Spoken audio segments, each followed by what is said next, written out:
Jesus. We're live. All right. And 3.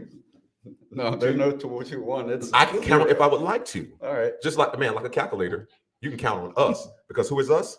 This is the great folks from TTFT. In front of you, there are 2 people you normally look at every week, and we don't look as good today. You know why? Because there's 2 other people here, and we love them. Durbin, why don't you introduce our guest? We have sitting to my right directly James McDonald of James MCD Productions. Yeah! Reviews and productions. I did it. I escaped the live chat. Yeah. Yes. And then to his right is his mother, Laurel. There she is. Special shout out, poorly drawn heart, beautiful woman. Thank you. You're more than welcome here. Now, with that being said, I just realized something. Our live chat is going to be slipping tonight. So could you guys pull double duty and log in and put I know. There's our 2 main live chatters. So I messaged a bunch of people before this and you better be there in the live chat. Where's your friend that helped you do the Ghostbusters thing? Oh, he is in. Well, I don't know if he's in Chicago or Delaware right now, but he's busy. As long as he's not in jail, we don't No. care. So make sure you log in, friend. But thank you for helping out. Yeah. Yes. Okay, I'm going to run the intro and then we'll get into it. I'm already into it. And while you have that Indian feather, roll that beautiful bean footage. It's in my blood.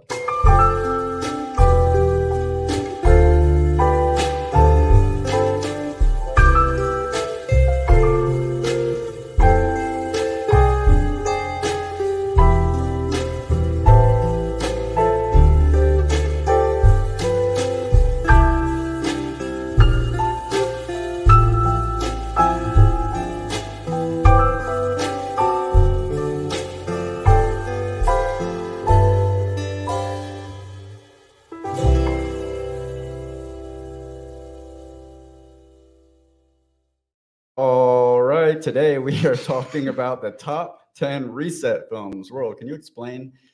I'm what the top confused. 10 What does my reset brother have to films do with are? Coinbase? Hmm? What happened? Is my brother in the chat? No. Let them know what we're doing today.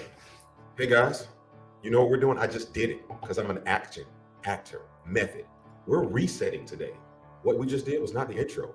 This is the intro. Hello, my name is Mr. Royal. These are beautiful people with me today, and we're going to be discussing the top reset films ever to come out, not only in America, but all the circumference of Earth. But what is a reset film? I'll tell you what a reset film is. You ever been having a bad day and it started over again?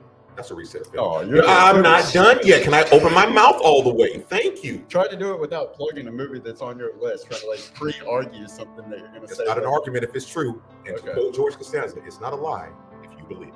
Now, reset films by definition of Webster would be any film that deals with an apocalyptic or a type of mental reset or where Earth has just been ravaged and pillaged. And it's just not the same world. That's our wardrobe tonight. We have the Gothers here, and all black, meaning there's dust from the sky from nuclear warfare. And then you have the resistance here from the nuclear fallout. So we're all here. We're going to go down the line. Yeah, we're all here. Ooh, we're about to be canceled. And that being said, we're all going to go down the line. I'm going with a little Terminator 1. That's not my movie, but I'm going with a little Terminator 1 / Salvation Field. His resistance meets origin story. Where does the Jaguars play into the resistance? So much pain. I've had to restart my life many times with them. Yeah, okay, touche. Reset. All right. Oh, damn. What do we do? Oh, yeah. Before we go into it, Angela did leave a comment. She said this is going to be a very boring chat. Well, not if you keep it up, Angela. Can you hold us all down? Thank you. I don't know. So what was you guys thinking tonight? So I was also going Terminator. I did have the glasses, but I can't see without these, so couldn't do the Terminator glasses. We'll just do it live then. Do a lot. Oh, yeah. And then I just went pretty simple. I got Iron Man from the second highest grossing movie of all time, Avengers Endgame. Can I at least second. say 2 words? Oh, snap. Yeah. And I don't know how well it looks on camera, but my bandana says 2023 in Avengers font. I like that. And the A. I love that. He doesn't know what that means. Just don't look at me when you talk I about just it. figured the world is going to end in 2023. Is that what that is? Well, no. I mean, if Marvel has taught us anything, it's whole bunch of people are going to be coming back.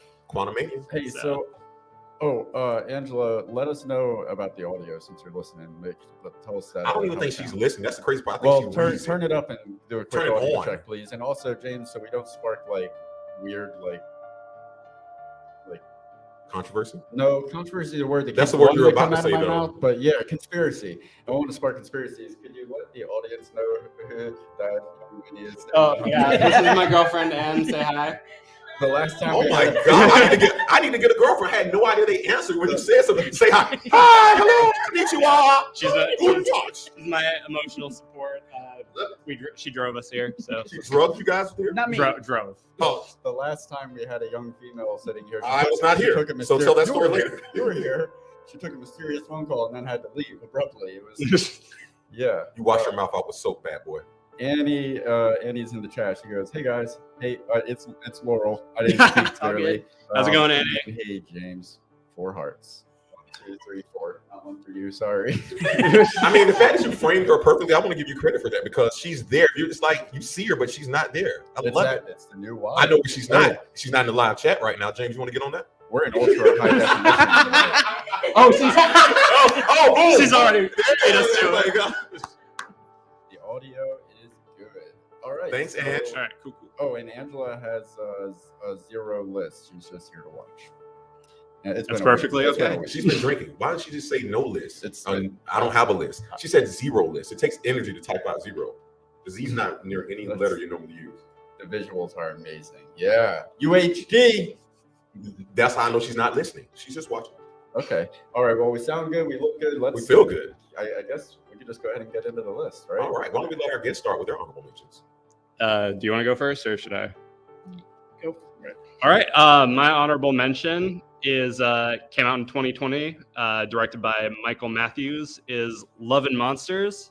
It stars Dylan O'Brien from the Maze Runner movies, and it's basically nuclear radiation has caused basically all these animals to mutate and start killing everyone. So everyone's kind of forced underground, and our main character Joel, he gets tired of being scared and living underground and just being afraid and everything. So he goes on above the surface to find the love of his life, essentially.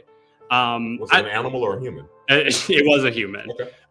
This one was just a lot of fun. Like, it gave me very like Zombieland vibes. Like, not even just like in terms of the sense of humor, but also like the story direction. Like, at one point, he runs into this older guy played by Michael Rooker, Guardians of the Galaxy, and this little girl that he's like parenting and everything, and he goes along with them, and it instantly, as soon as I saw them, gave me Tallahassee vibes from Zombieland. So it was just, Tallahassee, not the city, the actual guy named Tallahassee watched Yes. the movie. yeah. So it was just a lot of fun. It had some cool monster designs, and yeah, and I enjoyed it. So that's my honorable mention.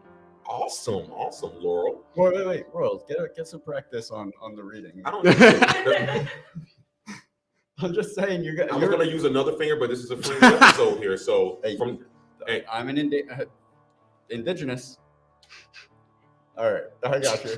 You know, it's not my turn, man. just do it. No, I will not. All right, I'll do it. Thank you. Love and Monsters was directed by Michael Matthews. All right, before Love and Love- Monsters, oh, Matthews now you has want- a few short films under his belt, and one low budget. That's not law. You need to get your font together. Low budget South African independent film that he made for an estimated $1 million in 2017. Now, Five Fingers, not a thief. Could you stop scrolling? They don't see my eyes. Yeah, Five Fingers for Marcellus, thank you, which earned him 13. That's not 1, 2, or 12. 13 award nominations and 8 wins. Don't get fooled by the nominations. You got an Oscar just to be nominated. All right, and also now this was written by Brian Duffield and Matthew Robinson.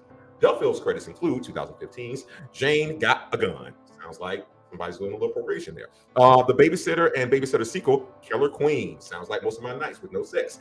And most recently, he did Spontaneous in 2020. Now, Robinson's credits include 2009, The Invention of Lying. If you haven't seen that, go check it out. It's one of our best episodes ever, and I effing love it, and I'm not lying. He also did 2019's Dara and the Lost City of Gold, starring Dara.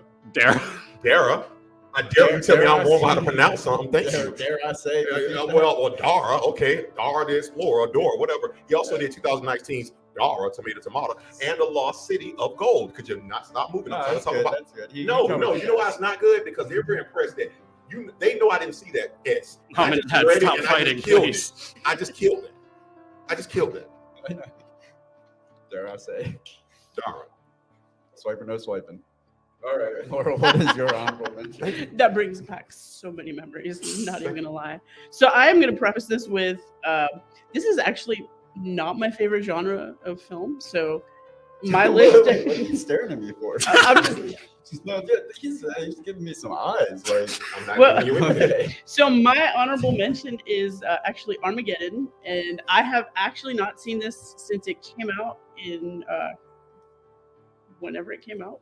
Harry Stamper. 1998. So I have not seen it since You got then. this. Yeah, I got it. And the only reason it made the list, honestly, is because it's called Armageddon, and it fit Well, I the have theme. to. So I usually have to do- reset with most Ben Affleck movies too. So I thought Yes. that's why it was called it. Well, I watched it more for the Bruce Willis of it. Oh yeah, it's Bruce. And Bruce, we're Yeah. sorry, man. Hey, listen, hey, rest in peace as an actor, if you will. Hey, salute for all the things you've done for us, Bruce. Yeah, Armageddon was good. I love That's Armageddon. okay. Now the scientific community hates Armageddon, but I love it. It's a good story. It's a good film. The only thing that ruins Armageddon for me is I don't want to miss a thing. I hate that song with so much Yes. passion, especially being like doing weddings. It's so Cliche. yeah. It's like, oh, this is our song. No, it's yours and everybody else's song. Top 100. Laura, would you like to do that, or would you like me to do that? No, go for it. Laura, do you want to do that? I am so lost right now. Are we still on honorable mentions? Look, I spent 7 hours putting this fucking list together today. The shit's gonna get read. That's my fuck. Directed by Michael Bay, Directed by who Michael also Bay. directed Bad Boys, The Rock, Pearl Harbor, Bad Boys 2, 5 Transformers movies, Jesus Christ, that's too many, Pain and Gain, 13 Hours, and most recently, Ambulance, written by Jonathan Hensley and J.J. Abrams. Crazy, Question, right? yeah. Or is it Abrams? Abracadabra, mother. Hensley, some of his credits include A Far Off Place, Die Hard with a Vengeance, Jumanji, The Saint, 2004's Punisher, and a whole bunch of other stuff, and Veggie Tales. Is that real? That is real. Okay. I will say the only thing that's false in this thing is every once in a while I throw a rest in peace next to someone's name just to throw you off. Some of them are really dead, some of them are not. Okay. To throw me off. What would you Are we- say, James, if I told you they're coming out with another Transformers movie? I would say I've seen that trailer and it looks really good, It looks awesome. actually. The Beast Wars looks Yeah. awesome. That's what we grew up watching as Yeah. a cartoon. As if it's anything like Bumblebee, it'll be I good. love the Bumblebee. That was good. Bumblebee. Tell us what Abrams has done a few things as well. Oh, you spent 7 hours. You can't read your own material. I did all the writing. I didn't have enough time. Oh, to you did all the proofread. writing, but no reading. Thank you. Yeah, tell us about Abrams. Did you know that Jeffrey Abrams is also known for writing Regarding Henry, Forever Young, and an early draft of Shrek that would have starred Chris Farley and was it not? It was Stephen Hillenburg or not? Tom Kenny. Yeah. I thought it was. This is according to IMDb, Oh, no, it's Chris Farley. so I could be. Well, I knew about Chris Farley, but I didn't know. Oh, okay. And Gone Fishing. Armageddon was the first film he wrote as J.J. Abrams, and he would go on to write Joyride, Felicity, Alias, Mission Impossible 3, Lost, Super 8, and a few of the new Looks Star like the Wars. last film he wrote. we too, don't. man. Not missing. There was some good films in there. Joyride, Candy Cane. What the hell was the movie we were talking about? Armageddon. Armageddon? That's still Armageddon? Yeah, Who did the research? because for no this? one wanted to read it. Yeah, All right. okay. All right. We'll find the groove. All right. Yeah. Roy, what's your honorable mention? Could you pull up my list? No, I don't have your list. You do have my list. I sent it to you. You did send me a list. You sent me a list out of order. I've got everybody's together. I don't want to hear that. Okay. I'm doing. You know what? F it. I'll do it live because that's Do what it I live. do. I'll do my honorable mention. I feel No, like- you won't because you asked me to do mine and I have it right here. You think I don't have it? You think I have a backup because you always let me down when we're doing these episodes? Because I do have it and it's right here. As I keep talking, I just found it. All Right. right. Right about. There. When you ask for that list? I got it. All right, there we go. Dave, why don't you go ahead and give me your list real quick while I pull up mine? Yes, well. My honorable mention is Don't Look Up. And I'm going to put that up right now. Don't Look Up. Don't Look Up is a film that you covered with your daughter. I did. Go check it out on the channel right now. It's dope. Not with drugs, though. It was released in 2021. Two low-level astronomers must go on a giant media tour to warn humankind of an approaching comet that will destroy planet Earth. This was written and directed by Adam McKay. He did a lot of things with Will Ferrell, Anchorman 1 and 2, Talladega Nights, Step Brothers, Step Brothers. the other guys. And then he got serious with The Big Short, which has one of the coolest title sequences of any film ever in the end credits, and Vice, which stars our Christian Bale, who we'll be getting into on Thursday. Don't Look Up stars Leonardo DiCaprio, Jennifer Lawrence, Meryl Streep, Kate Blanchett, Jonah Hill, Tyler Perry, Timothy Chalamet, and Ron Perlman. I like Don't Look Up because it's my honorable mention because that mainly for the end scene and the mundaneness of the whole thing. It's like one of those end of the world movies that focuses on the feeling and the humanity more so than like even at the moment that everything happens, you don't see the big boom. You're in a dining room table. Spoiler alert. It's been out The for a world while. ends. All of these movies, the world ends in some Yeah. kind of way for the most part. But yeah, that I just like the human element of it and the attention to detail of like I've never seen humans react so realistically in a situation like that where they were trying to avoid the reality of what was happening. Did you guys see that? It's on my list as It's well. on my list as Okay. well. Yeah, it's a little bit Damn, higher I'm up. so- well, Yeah. Same. That's okay.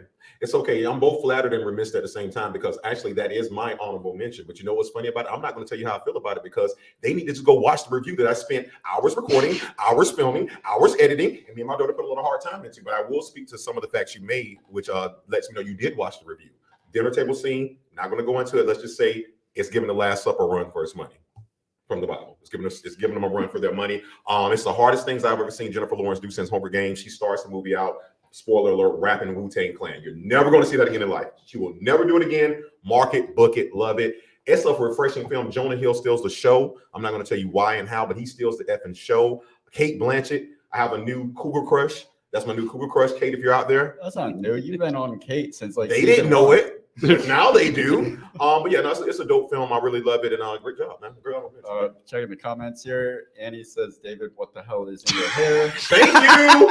Thank you. Hello. And that's coming from someone named Annie Morales. I think she has a claim to ask you what's going on here. She loved Jennifer Lawrence in Don't Oh, Look thank Up. you, Annie. Thank you. And Darius Walker, get the hell out of here, Darius. That's you. Huh? That's you. I'm outing you tonight. That ain't me. Oh, that ain't you? How are it going to be me? I'm sitting right here. Where's Angela? She's taking. Where's the other Adeline. hand? Apocalypse Adeline. In your pocket. Okay. All right, we are right back around to Laurel and number James? 10. Oh, James. no, it's all good. We're back to James. We started with James MCD. Oh, okay. Reviews. So he starts the review first. My number, we're 10, right? Yeah. we're on My number 10, Idiocracy, Oh, yeah. released in 2006, Very good. directed by Mike Judge, starring Luke Wilson and Maya Rudolph. Private Joe Bauer, a deceivingly average American, is selected as a guinea pig for a top secret hibernation program, but is forgotten, awakening to a future so incredibly moronic, he's easily seen as the most intelligent man alive. It's been a minute since I've seen this movie, admittedly, so my memory on it is kind of foggy, but I do remember it being really funny. I thought of it kind of like how if the fat, lazy people from WALL-E just kind of stayed on Earth and just remained fat and lazy and just stupid. But I thought there was some good commentary in there. Just the look of it, the look of the world looked really like purposefully gross and everything. And you're looking at me like you want me to read all this stuff. You're good. No. Because the way the world looked was like even more impressive because they had like a really low budget to do that. Yeah. And Mike Judge isn't like known for doing super special effects. You know what he is known for doing? He's responsible for Beavis and Butthead, Thanks. King of the Hill, Office Space. Now, after Idiocracy, the last film he directed was Extract, meaning to pull someone out. It's something like Extraction, not like the one with Chris Hemsworth. Marvel reference had to do with Thor, which is the perfect cousin to Office Space and doesn't get nearly enough love. See you, Dunder Mifflin. Who was it written by?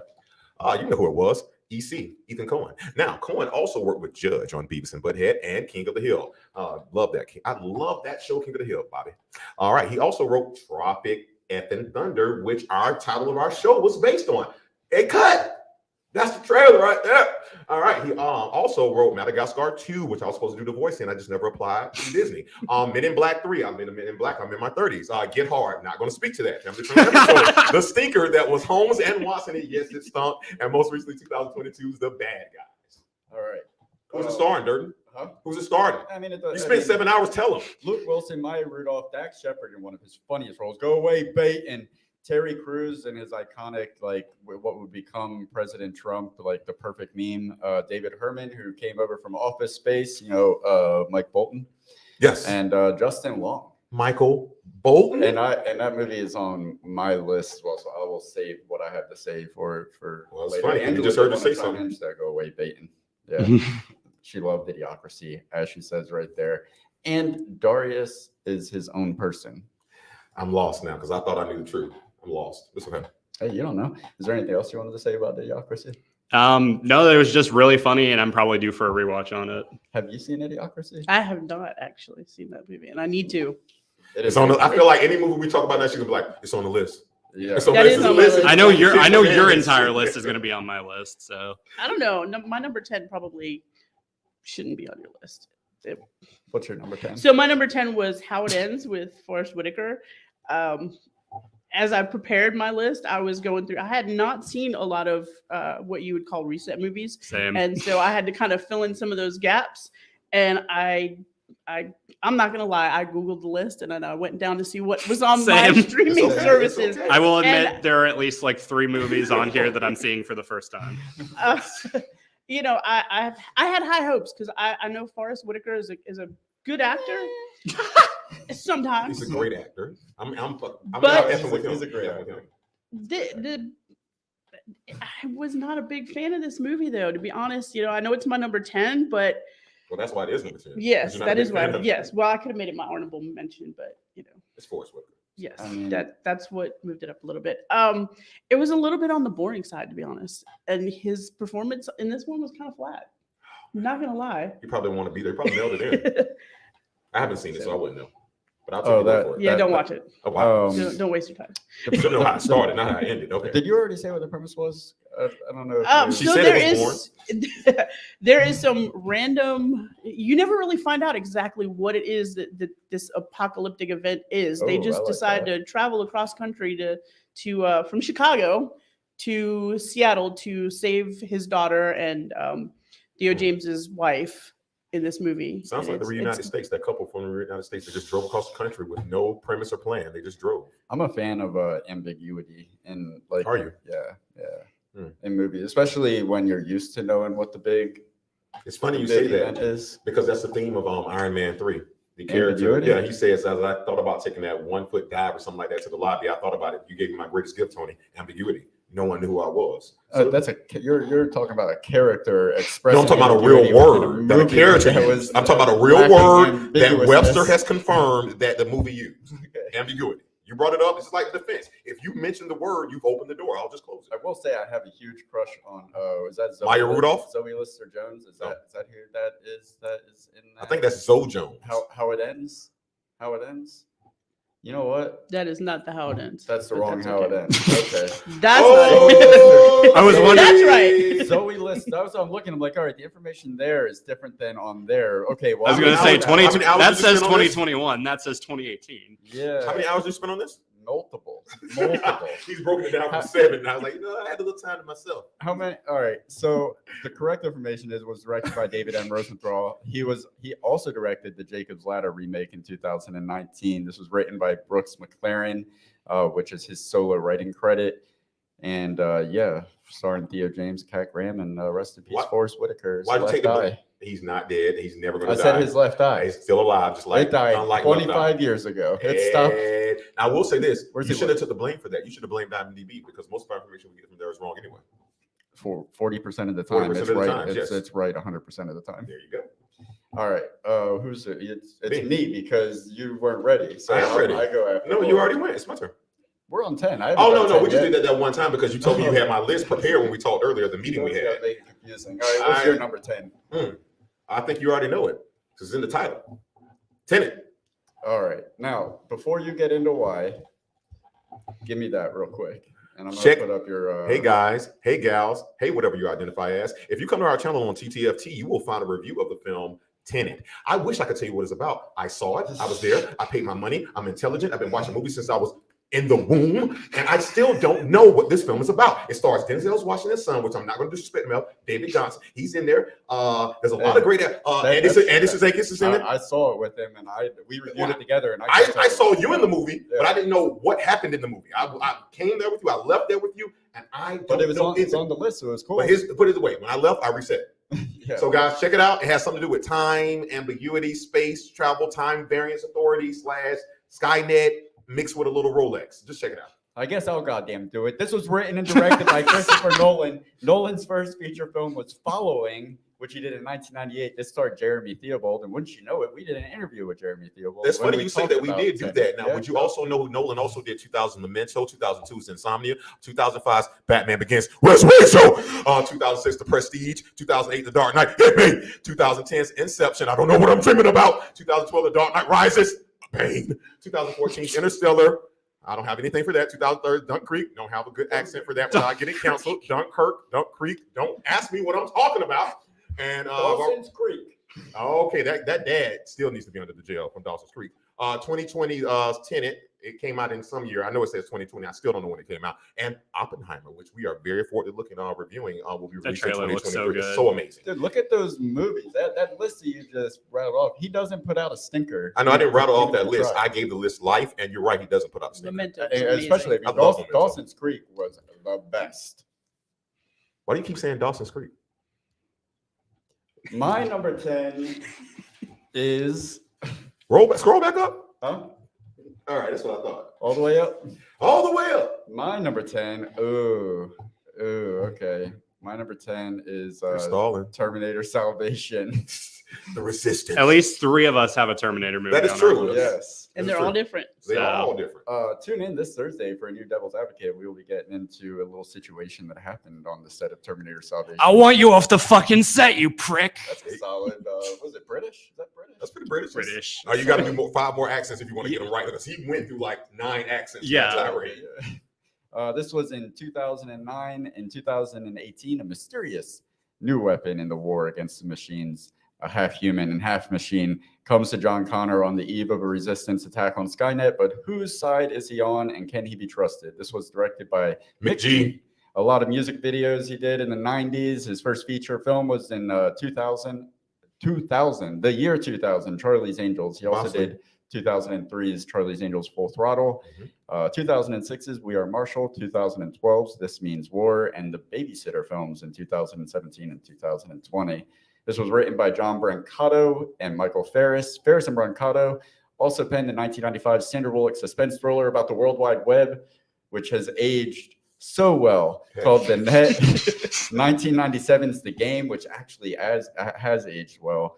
Sean Penn and Michael Douglas, killer suspense thriller.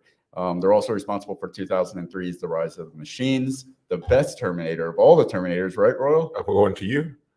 What? No, I was just going to say, no, I'm having a problem with it. I'm just looking at this list. I'm just noticing as I pin films in the future, less is more. He's just naming things. Salvation, World Wide Web, The Game. It gets people going. Yeah. Yeah, just simpler is better. What are you talking about right The now? name of the freaking films we just went through. Look at them. Go back up. 1997. The Game. The Game. The Net. Like these things he's doing. Catwoman.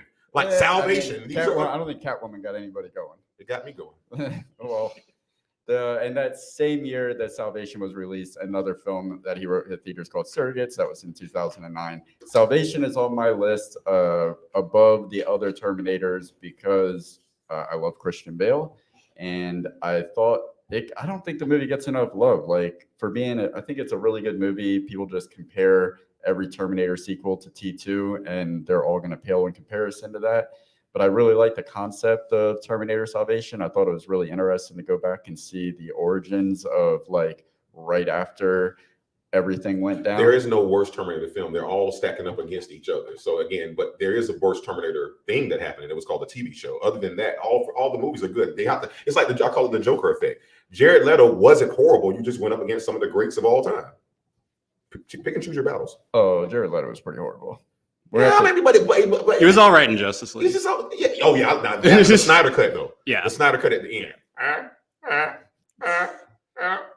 And And I haven't seen any of the Terminators past the second one, so I can't really comment. But No, you if don't you need say, to. You don't really. You can stop right there. No, you know. I mean, if No, you- I'm saying he can. if they're Yeah, worth you can. like, You can do a lot of things that you shouldn't do. I'm just saying that all the if you like Terminator, if you like the mythology of Terminator, all of them are worth seeing. They're all fun in their own right. Like, get some popcorn, don't expect too much, and enjoy the ride. okay, They're fair fun. enough. It's funny you say that because that's the tagline for Dark all. Fate. No, that's a tagline for all. What's my guy? Adam Sandler movies. But then you try to flip it on me and tell me I can't use that tagline. Strap in, grab some popcorn, have some fun, and now you want to give that to the No. Terminator? No, that's different. That's different because Adam Sandler can do so much more, and he chooses He not can't. to, and that pisses me off. Okay, he'll be back. He will. He'll keep coming back. He's never gonna go away. He's like a roach. All right, we are right back around to Laurel with number 9. Wait, did Royal do his number 10? I did, but we're back to James, not Laurel. He's doing his James. I'm is doing. sorry. I keep on to think that I'll know keep that's us in the order way from now on. James is going, then Laurel, then me, then you. Okay. Sure you. Okay.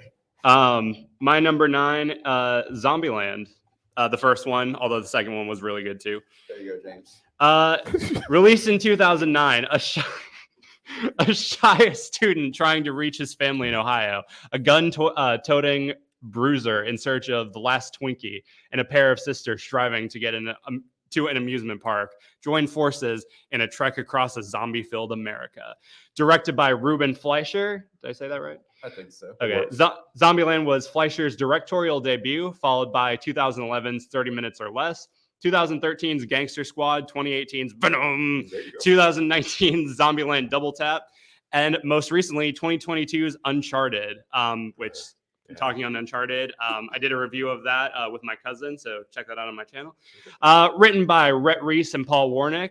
Rhett Reese and Paul Warnick were also responsible for both Deadpool films, as well as that weird Spiderhead movie on Netflix. Yeah, That was weird. That was weird. What was? That was weird. It's like it's got one of the Hemsworths in it, right? Yeah, the Hemsworth, Thor. And isn't Spider-Man in it too? No, Well, what kid is in it that's also from Marvel? I know what kid left me halfway through the film. I was like, I'm not watching this anymore. And I watched it. Yeah, Okay, it's all right, I'm it's okay. totally lost. But anyway, the film stars Jesse Eisenberg, Emma Stone, Woody Harrelson, Abigail Breslin, Amber Heard, and Bill freaking Murray. Anyway. Yeah. This one was just so much fun. It really was. I saw when the second one was coming out, they had done a double feature with the first and the second one. And I hadn't seen the first one all the way through. So I went and saw that. And I just had a blast. Like both of them. The first one is obviously better, but the first one is just so much fun. It's so dumb. The Bill Murray cameo is just perfect. The creativity of the kills and everything is great. That's another one I'm honestly due for a rewatch of. Jesse And, Eisenberg is always really enjoyable too. Yeah. He's perfect at like. I would love to write for Jesse Eisenberg because I feel like you can hand him 2 pages of dialogue and he would just kill it. No, I think he has a little Edward Norton in him. I think he would love to write for Jesse Eisenberg. Jesse Eisenberg. He probably gets the script like, no, not doing it. That's why he gives you so much less. Contractually, he'll give you. No, I think he's a brilliant actor. I just think that he knows he's a brilliant actor and he thinks he's a better writer. Has anybody seen Vivarium on Amazon? I think it is. Oh, it's a great movie with Jesse Eisenberg. I can't even say anything about without giving it away. It's just worth watching. Andy Morales says hashtag double tap. Indeed. That's what she said. And Rule number 1. Now we are on Laurel. So my number 9 is Greenland, starring Jerry Butler. Enough said. I mean, seriously. But so I watched this movie after I watched Don't Look Up, and I swear I felt like I was watching almost the same movie without the comedy. It's the same premise. There's a comet coming to Earth, and in this movie, certain people get a presidential alert that they have been selected to be saved, and they have to make their way to military bases around the country to try to get a plane to Greenland. Okay. And in their attempt to make it over there, they get separated as a family. It's Jerry Butler's character and his wife and their young son, who when they get to the base, they find out that the child's not allowed to go because he is diabetic. and only healthy people can go. It was actually a good movie. This is 2020. Oh man, they were tapping into like And- health card visas Oh, and all stuff that. like that. Yeah. Absolutely. Yes, the big. Now, the people. Have you noticed that when researching this list, I noticed like kind of like a trend in the style of like the kind of apocalypse movies we get in the different decades. Like 80s seem to be like the 80s and 90s were like the big world events, the comets, the asteroids, or whatever. And then recently it's been more like internal, like the world. Humanity is the internally. killer and stuff like that. Don't forget the years of the Pacific Rims, if you will. Now it's coming from underneath the water, the core, the equator of the world. I love the Pacific Rim. Now people don't know this. Now the film she was mentioning was directed by Rick Roman. It was directed by Rick Roman Wan. Sounds like a soft porn name. Before Greenland, he did a handful of action suspense films that aren't really worth mentioning. Written by Chris Sprawling. Sprawling wrote the 2010 film that solely takes place in a buried coffin with Ryan Reynolds in appropriately called Buried, starring Devin Sawa's father, Gerard. Oh, you wanted that one because you're Indian feather? Morena Baccarin and Scott Glenn. Now, that's it. No, nothing. Thanks, guy. Yeah, that one. I don't know about that one. I watched the trailer for it. What like are you like a big Gerard Butler fan? That's what got you into that. Yeah. Oh yeah. Well, how can you say you don't know about it if you've not? You sound like you watched it or something. Like, I don't really know about Well, it. because I watched the trailer, and if a trailer can't get you in, then that's why I assumed that it must be you must have had like some kind of. I saw the trailer for Gravity, and if it was based off the trailer, I wouldn't have went. But Sandra Bullock did a great job. Yeah. That's what I'm saying. I mean, don't let the trailer fool you, man. Yeah, Sandra Bullock is my Gerard Butler. If you put her in something, I will. Just say Sandra Bullock's your Sandra Bullock, man. I didn't need the other image in my head. Sandra Bullock is my Sandra Bullock. Thanks. You're number 9. Yes, sir. My number 9. Here we go. My number 9 is going to be a film that we've already, of course, mentioned earlier. Which I was like, nope, I'm going to save that one for later. I'm going to move that one because we just mentioned it. I want to keep. He comes up with this list. I do. No, I don't come up with it at the same time. No, I know. I want to make sure we do this correct. Okay, Fight Club. And I know I don't want anybody to fight me on this, but thank you. I know it's there because you know how I know? I knew it was there when I saw it in 1999, David. And you know how I know? I was in some. What's the fuck? Which one? Insomniac. I was an office worker and a devil-may-care soap maker from an underground fight club that evolves into much more. That could not have been the pitch at the meeting. Guys, please, I just need 50 million. Trust me, it says Insomniac. The pitch at the meeting was, hey, David Fincher, Brad Pitt. They're like, oh, okay, sold. Is Ed coming?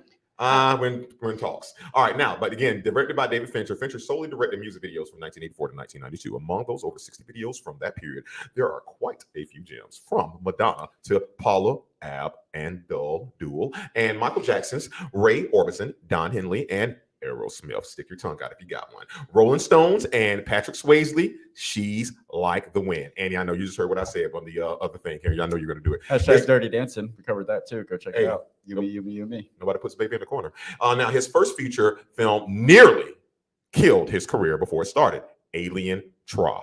3, as the kids call it. Luckily, he bounced back from stronger Tra years later, 3 still, with the number 7, or the movie 7. There's so many numbers in here, I can't get it together. Tell him about 1997. I'll tell them about Sudoku first. 1997 philosophical thriller, The Game. Here we go with these names again. He followed 1999's Fight Club up with 2002's Panic Room. Next, I'm going to go crazy because these are just regular titles, followed by 2007's Zodiac, which was a very, very good film. I'm noticing all the good films we pretty much talk about tonight kind of have a Robert Downey Jr. feel to it because we talked about Oppenheimer. He ends that trailer with a cameo there. Also, in between Panic Room and Zodiac, he directed 9 video for only. Man, I can come through that. Okay. You know what that is. You do it. 9 Inch Nails. Yes, thank you. You're saying thank you as if I should have been pre-programmed like a phone born, knowing what 90s. Thankfully for you, I've watched enough episodes of Seinfeld, Malcolm in the Middle, and I had a diverse childhood growing up that I know what 9 means. What the hell is 9 Inch Nails doing in Seinfeld? And it's not. I'm just saying I watched other things that didn't have anything to do with my culture. Oh, okay, I got you. Thanks. All right. Now, in 2008, he did the Curious Case of Benjamin Button, some of the greatest at the time that technology they used with Brad Pitt. Great, really did good. 2010 Social Network, which I actually didn't watch until 2020. Go figure. Great film though. Followed by The Girl with the Dragon Tattoo, which I feel was like a ripoff of The Girl with the Rabbit Tattoo, The Matrix. Now he directed 2 episodes of House of Cards, which I love. Before, speaking of House of Cards, hey, you want to go do a review? You know about that guy Kevin Spacey? That was our first, wouldn't you know it, review of our segment called what? Devil's Advocate. Go check it out on our channel. Thanks, guys. Now, in 2013, he directed the Justin Timberlake, who he looks like he's a doppelganger for Timberlake.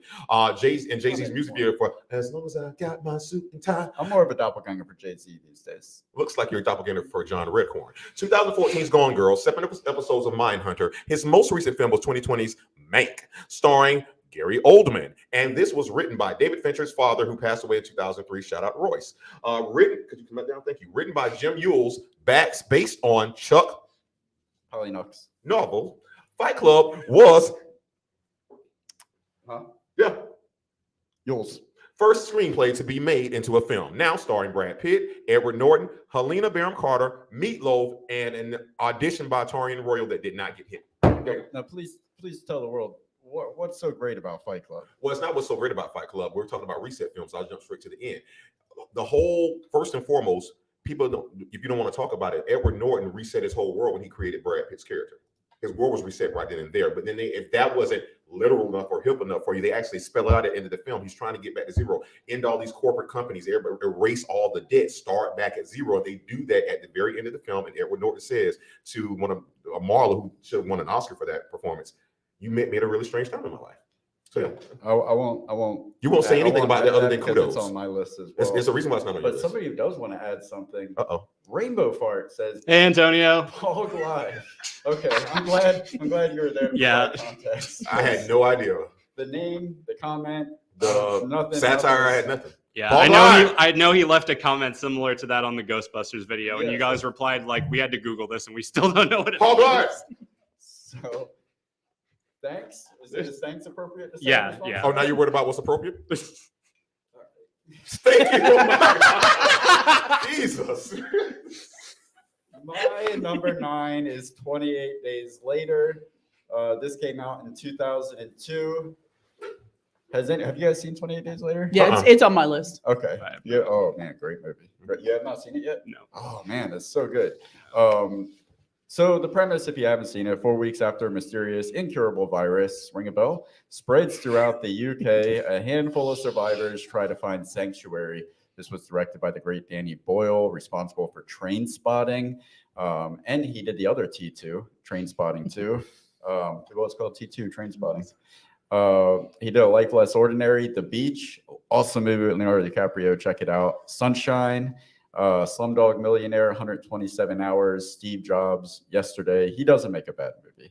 This was written by Alex Garland, who also wrote The Beach, Sunshine. He did Dread. He's a writer on the Devil May Cry video game series. He did Ex Machina, Annihilation, and 2022's Men. It stars Cillian Murphy, all of Cillian Murphy. What does that All mean? of it. What does that mean?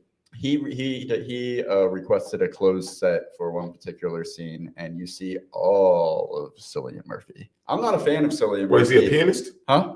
Okay. I'm not a fan of Cillian at all, but Apparently, I really like him in this movie. He was really good in this movie. I don't know what I don't like was about him. it a strong, hard, remembering performance? This movie is I like it for a lot of the same reasons why I like Don't Look Up. It took a genre that we're all very familiar with, but turned it on its head and gave us, like, it depicted everything in a way that we're not used to at all. Like, this was a zombie movie, but it was like one of the first times that zombies were incredibly fast and agile and athletic, which made them This terrifying. is pre-World War Z then. Yeah. Okay. Yeah, way pre-World War Z. I'm curious, what do you think of 28 Weeks Later? I liked it, but I just didn't find. I don't know. It was good. It just I didn't think it was really necessary. I really like 28 Days Later as a standalone. I like it more by itself, and it was really interesting to see, like, zombie movies are usually, with the exception of like the first one that was truly an independent film, zombie films came to be like big blockbusters. And 28 Days Later, with Danny Boyle doing it, was the first film that was shot digitally, and it had that, like, it just had that raw independent film feel, which was different to see in a zombie movie. And like Don't Look Up, it focused more on the human element and what they were going through, the drama of that. The zombies were more of a backdrop. I do have a few pieces of trivia for 28 Days Later. This was shot almost entirely in sequence. The scene where Jim and Selena celebrate with Frank and Hannah, this was actually shot on September 11th, 2001. Never forget. And yeah, like I said, this was the first mainstream film to be shot entirely digitally. So yeah, that is my number 9. And Laurel. No, James. I'm gonna. Do You're gonna get comment. this eventually. One of You these. got it. All right, hold on, I believe in we you. have a comment. Angela is popping in to say, "Wait, what's this movie? 28 Days Later." What, do you have a crush on Cillian Murphy? I'm pretty sure you saw this. I think she's telling you that she likes it and you trashed it or something. No, I just spent the last. I heard it. I'm saying, but maybe you never said that to her though. That's what I'm saying. Like, I don't know. No, well, she knows I don't like Cillian Murphy. Maybe that's where that's coming from. Gotcha. All right, James. So my number 8 is the most adorable depiction of the end of the world, WALL-E. Released in 2008. I'm going to stall before. There we go. Released in 2008. In the distant future, a small waste-collecting robot inadvertently embarks on a space journey that will ultimately decide the fate of mankind. Directed by Andrew Stanton, who has also done work on other Pixar movies, including A Bug's Life, Finding Nemo, John Carter, which is not a Pixar movie. That's crazy if it was. It's a movie at all. It's horrible. Finding Dory. He also did some work on Stranger Things, Better Call Saul, and Legion, which I did not know. It was written by Jim Rudon. Rudon has also done had his hand in other Disney movies such as Wreck-It Ralph and Zootopia. And the movie stars Ben Burt, Eliza Knight, Jeff Garlin, Fred Willard. It says R.I.P. there, so is he? Oh yeah, he's actually dead. Okay, Yeah, well, rest in peace, Fred Willard. John Ratzenberger. Listen, probably now. Rest in probably. Kathy Najimy, I guess, and Sigourney Weaver. Not going to work anymore. Wait, I'm going to assume that we've all seen WALL-E. Which half of the movie? I'm curious. Which half of the movie did you guys like more, the first half or the second half? I haven't seen it. You haven't seen it? Yeah, no. That's the only Pixar movie I haven't seen. Really? Yeah. Royal? Nothing? Okay. Yes, I know for a I fact have you all. have seen It's it. not on the list. Which No, it's not on the list. do you, which from what you remember, which half of the movie do you like more, the first or the second? I don't remember. I don't know. Hey, Honestly, Michael, I enjoyed the Kinda entire like them all. movie. Okay. Well, I mean, I enjoyed the entire movie. Like I don't have a favorite. Okay. I enjoy the entire movie too, but like I find like the one thing I saw recurring on like other reviews I saw of WALL-E is that like you either really love the first half where it's on Earth, and then when they get to the spaceship, it's still good, but it's kind of okay. Or you like really like the spaceship part, but then the part on Earth is just kind of like slow meandering. I honestly kind of like the first half a little more. I like how kind of quiet it is. It's very atmospheric. The sound design, the music, everything. When Eva shows up, it's just absolutely adorable. And then there are parts of the spaceship section I like. Like I like the like different ads in the background. I love the space dance with the fire extinguisher. But I don't know. It just something about it. I don't know. It just didn't hold up to the first half for me. But Does it? I think I saw like the first 5 or 10 minutes of it where it's setting up. Like I remember seeing a really large people that were confined to chairs that just moved them around. Yeah, that's in the second act when they go on the spaceship. Okay, I think I caught it like in a nursery. Like I was like watching kids and they were playing it. I've never seen it in a VHS, a DVD. I've never. Not But on purpose. I just never. I thought it was. I did think it was interesting for a Pixar film. It seemed from what I saw, and there's like little dialogue. In Yeah, it, right? Like, yeah. It seems like that was a brave choice for a kids film to do something that was so like a post-apocalyptic children's film. Yeah. That's so, and it's not like it's not like, hey, Well, I mean, everything once was fine Sesame after the Street, once fact. Sesame Street discussed divorce that one time, it's been downhill since then. It's been downhill. What happened? Sesame Street, they talked about divorce, and like they almost got canceled. Oh, Like way back in the day, because like kids didn't want to talk about divorce, mommy and daddy. Angela says, "Oh, Wally, James is killing it." Oh, thanks, Angela.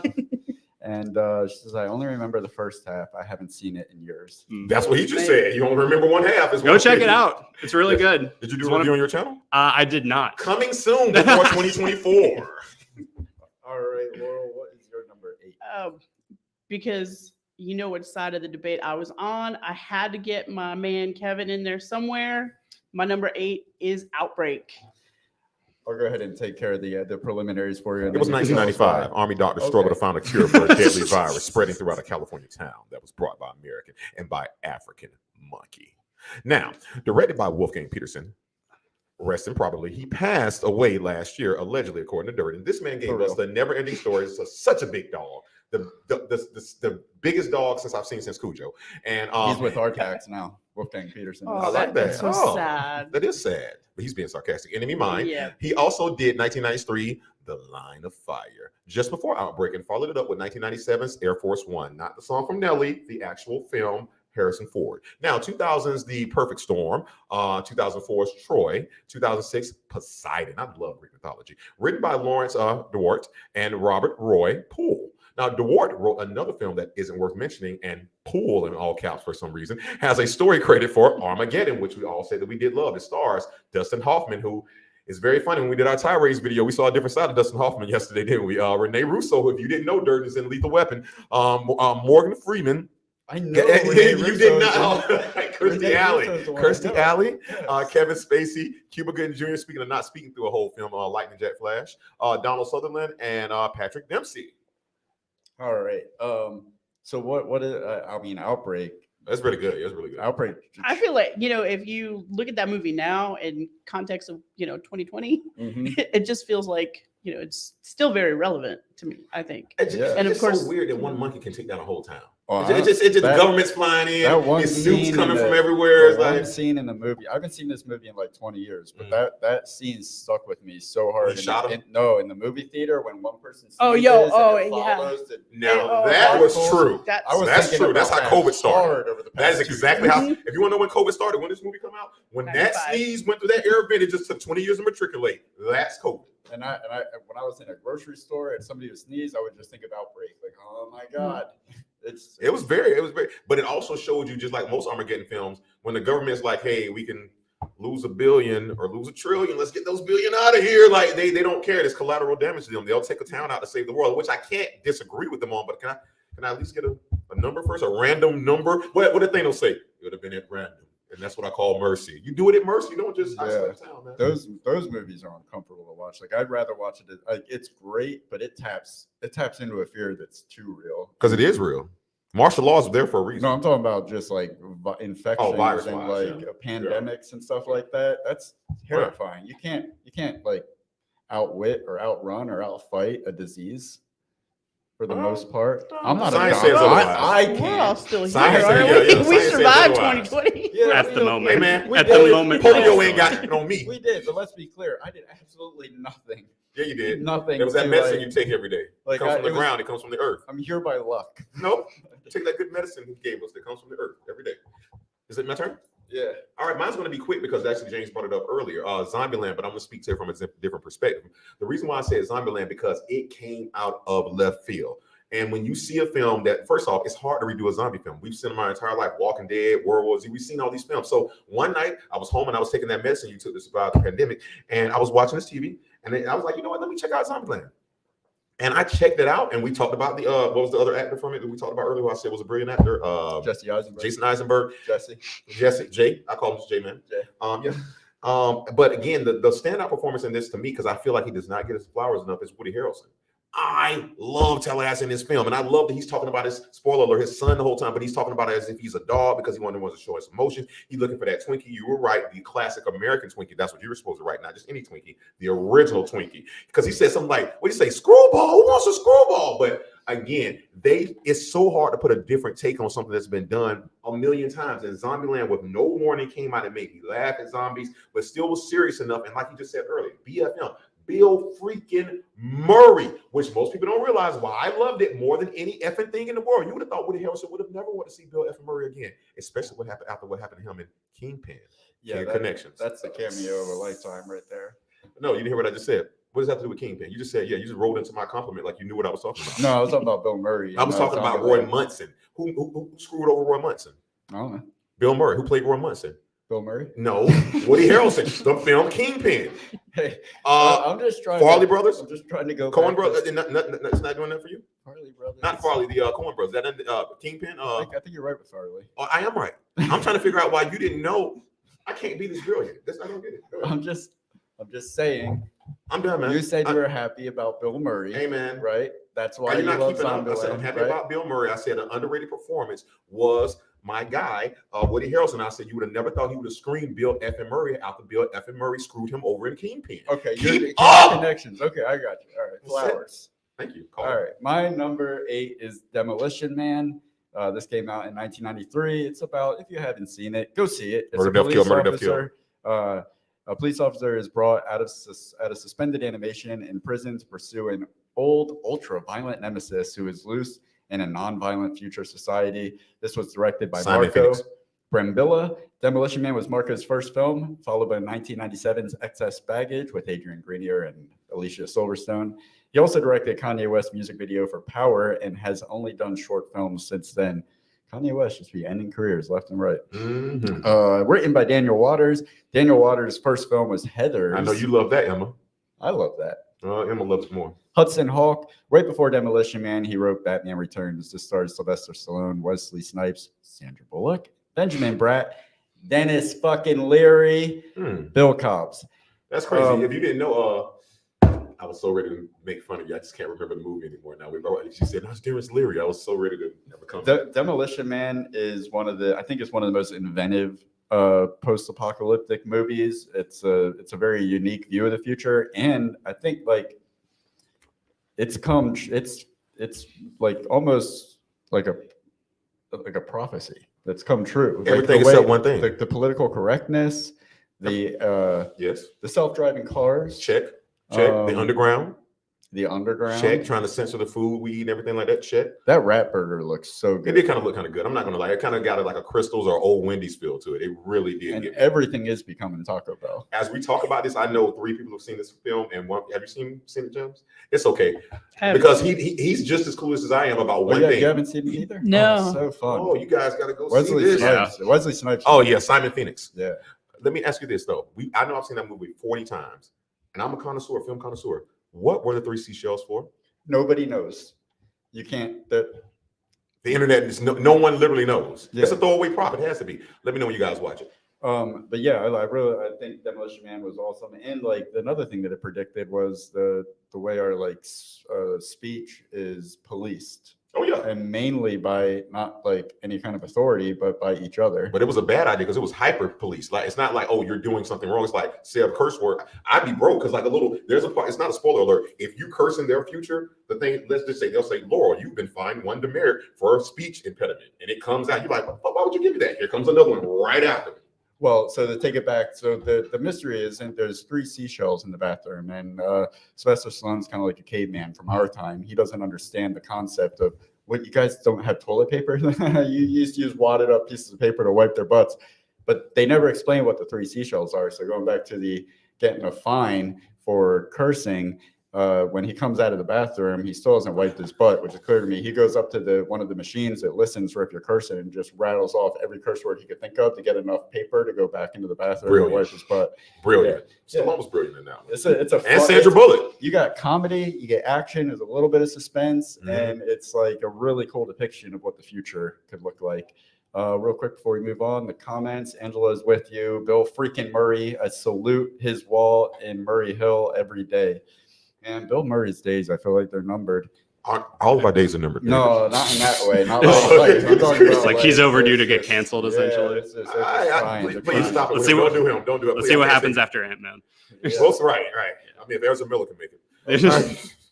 James. There you go. Hey, there you go. Well, speaking of Ant-Man, and you saw my outfit, you knew this was coming. My number 7, Avengers Endgame. I mean, I'm not going to talk too much about this, You better. Yeah, I'll read the thing because he spent time on it. After the devastating events of Avengers: Infinity War, the universe is in ruins.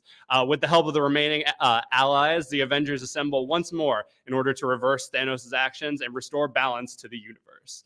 Do you agree with that premise? I call that mercy. Okay. Directed by the Russo brothers, who also worked on 14 episodes of Community, Captain America: Winter Soldier, and Civil War, which they did a friends' favorite movies on. So Yeah, check that yeah, out. Love that. We Did did. it? Yeah, I yes, we forgot did. Yes. about that one. Yeah. I didn't. Avengers Infinity War, 2021's Cherry with Spider-Man himself, Tom Holland, and 2022's The Gray Man, which I did not see, but I heard Skip things. Okay. Oh, right. Written by Christopher Marcus and Stephen McFeely. They also wrote. I'm sorry, McFeely just feels like an insult to tell somebody like, man, old McFeely over here trying to comp. David Copperfield. You're giving him flashbacks to middle school or some shit. Yeah. They wrote the Captain America and Avengers films with the Russo brothers, as well as The Gray Man most recently, Pain and Gain, Thor: The Dark World, and also Agent Carter. The film stars a whole bunch of people that I'm not going to list. go ahead. The Avengers, Hey, you know Derek, who they are. Derek, because you mentioned since we're talking to James, can we check on James' girlfriend in the background real quick? Can we get a little? You doing all right, babe? All right, that's all we need. Yeah, hey, same thing. Every time, hey, you doing all right? Yeah, I love it. Just keep bringing it up. But I mean, I could, the movie is about the entire world essentially getting raptured. I couldn't not leave this off of a apocalypse movies list. Not only could you not leave it off, so could neither could Mark Ruffalo when he did that interview. He told everybody half the people were going to die exactly. before the film came out. He's like, this next one, everybody died. And then Don Cheadle was like, "What'd you do?" It was an interview, and they have to sign these contracts where they can't say anything. And he was like, "Man, when do you see the next one?" Which technically he wasn't wrong. Everybody didn't die, but I mean, come on, man. Is that the one that with the meme where everybody is like the war is happening? Is that? Well, no, that's not that one. But it's come on. I've never seen Don Cheadle so mad at anyone in my life. Have I seen? I'm trying to ask. Have I seen this one? What, the movie? The movie or the interview? Endgame. You saw the end. You saw the end scene. You played that. For me. Yeah, Okay. I didn't play it for you. I played it and you were watching. Yeah, there you go. End scene. It's always on. Yeah. But I mean, what can be said about this movie that hasn't been said already? I saw this movie 6 times in theaters. I don't think I've ever, to my knowledge, seen a movie that many times in theaters. It's over 2 hours, right? It's 3 hours. Who cares? It's Yeah. that good. You know, sometimes I've seen it out of theaters. This was what I was talking about with Avatar. Is like I sat through Avengers all that time, and I went to Avatar like, oh, this is way too long. But actually, I wanted to. It's like 25 hours watching a movie. But it's a good movie. It is a good movie. Roy, I wanted to get your thoughts on this because you're the resident like Marvel expert here. So when the movie was coming out and reviews were coming in, a lot of people were saying about the first act, like, oh, it's too slow and drawn out and like it goes on for too long. And in my head, I'm like, they're grieving half the universe dying. Like, I get that in like real time, it's been a year for us. Like, we've had time to adjust to the ending of Infinity War and grieve. And now we're all just waiting to like see how it wraps up and everything. But like for the characters in the movie, it's been like only a couple weeks and then add on a 5-year time jump. So like, I honestly didn't mind like the first act being a bit more slower and more somber because then it's the slow build up to the fucking fantastic climax at the end. But I wanted to get your thoughts on that. I'll jump in and go direct. We live in an instant coffee world to where people want what they want now. And I'll just tell you this. I love the first act because the fact not only are you doing what you just said, or are they doing what you just said as far as trying to, again, it's been 5 years. Half the world is gone. You're probably never going to see them again. The first 11 years of Marvel, we didn't have too much of a emotional tug from things. I mean, we had just saw Black Widow die, spoiler alert. Right. And you know what I'm saying? Stuff like that. So with that being said, the reason why I loved it and didn't care how long it was, you're trying to tie up 4 or 5 character arcs who characters who either died or their contracts are over. It's going to take some time. Right. I'd have been pissed if it was 2 hours. Yeah. I could have sat there another 45 minutes and be like, I see you, Marvel. Because to be honest with you, other than Spider-Man No Way Home and a few spirit moments after that, it's been all downhill. Let's just be honest. I still haven't seen Miss Marvel. And I'm not misogynistic. I love great films. I love Black Widow. I like Black Widow. I didn't love it, but it was pretty good. You know what's crazy about it? I know we shouldn't be going off on a Marvel tent, but I really love the other Black Widow. She's just as hot as Scarlett Johansson. Yeah, Florence Pugh. She's really good. Hot as Scarlett Johansson. Florence Pugh. How did that fella get back in your head? Anyway, before we get on, I know I've started something. So, but yeah, that's my number 7. Here's the thing though with Marvel films, because you put that on the list about the end of the world. I like Doctor Strange. It seems like with every Marvel movie, the world is in peril. Like But this is like the big world ending thing. My point is though, in the Marvel films, I don't feel like my world is ever in peril. Like even when it's a representation of Earth, it's like, oh, what universe is this? Well, but you didn't grow up watching comic books. I mean, reading comic books. You saw some cartoons, but remember, comic books, cartoons, over time, we're now adults who can pay for these things. Yeah, but what are the stakes when you could just go use a time stone? What are That is the one thing, is the time travel stuff like is very convoluted, but it does lead into that like, you know, trip down memory lane with all of the other like them traveling to the different movies. So I honestly was able to just like shrug it off and be like, yeah, this is fine. Let me say, I want everybody to pay attention out there in TV land. It's not convoluted. Your present can't be changed by going to the past, because your former present is now your past, and your past that you just went to is now your present, and that's your new future, which cannot be changed to change your present that you just came from. I've seen the movie 6 times and I got confused listening to you say But you know what I'm saying? Like, I know what you mean. We're But here. like, So we're here. We want to change something that happened to us a while ago. So now we're here in the present. If me and you leave, that new past that we just went to is now our present. Our former present is now our future. Right. And like it's the multiverse, it essentially. is. It's Hot Tub Time Machine on steroids. But anyway, Avengers. Yeah, good game. All right, rock up.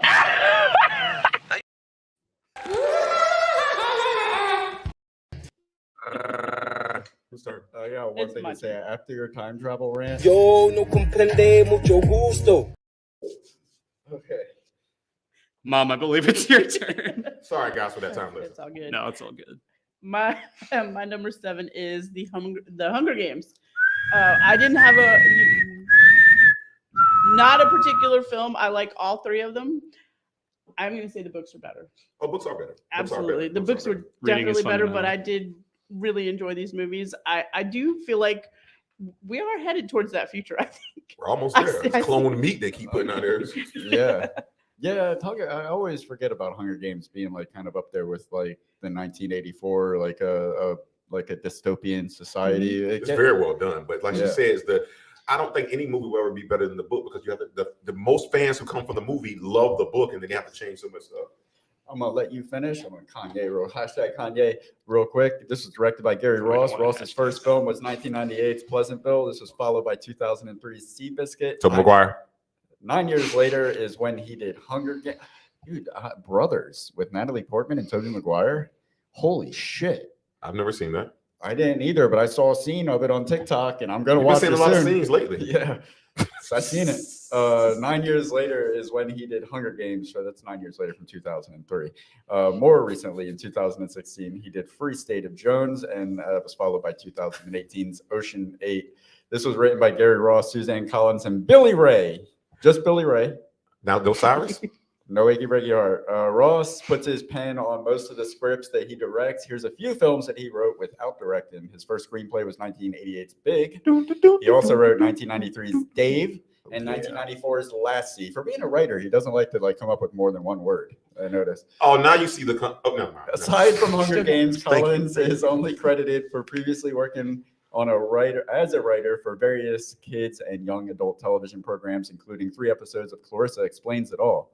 Billy Ray, again, not the Ache Break Your Heart guy, got his start with the 1994 Bruce Willis erotic thriller, Color of Night. That movie weirds me out. I don't like to see Bruce Willis doing sex. He'd go on to write. I think he likes to have it, though. Now, don't forget, this guy did do 1997 Volcano. He'd reunite with Bruce Willis again, not for sex, but in 2002 for Heart's War. 2003's Hayden Christensen's film, Shattered Glass. In the 2004, Suspect Zero. 2005, Flight Plan. 2007's Breach. 2009, State of Play. I mean, we're really creative with these titles. Then came Hunger Games in 2012, followed by 2013, I Am the Captain Now, Captain Phillips. In 2018, he did Overlord. Then the 2019 Will Smith film, Gemini Man. Come on, look at the numbers. I don't have to. I've seen too many. I just talked about time with him. There's no more numbers. 2019's Terminator, Dark Fate. That was a good one. They're all good according to you. Now, starring Jennifer Lawrence, Josh Hutcherson, Liam Hemsworth, the other Hemsworth, Stanley Tucci. Hey, the other Hemsworth never got to bang Miley Cyrus. Are we still doing the other friendly thing Hemsworth. tonight, or we're just going to take it up? We're going to R-rated now. We're just going to go all the way up. I said bang. Yeah. Okay. All right. She bangs. Oh, she bangs. Wes Bentley, Elizabeth Banks, Trivia, Durden, or any of our esteemed guests. Did you guys know that Hunger Games boasted the first female action hero, which is a What? lie? I A did not lie. know that. It's a lie. Thank That's you, not Jennifer true. Lawrence. Such a lie, Durden. What- You ever heard of Mary That- Magdalene?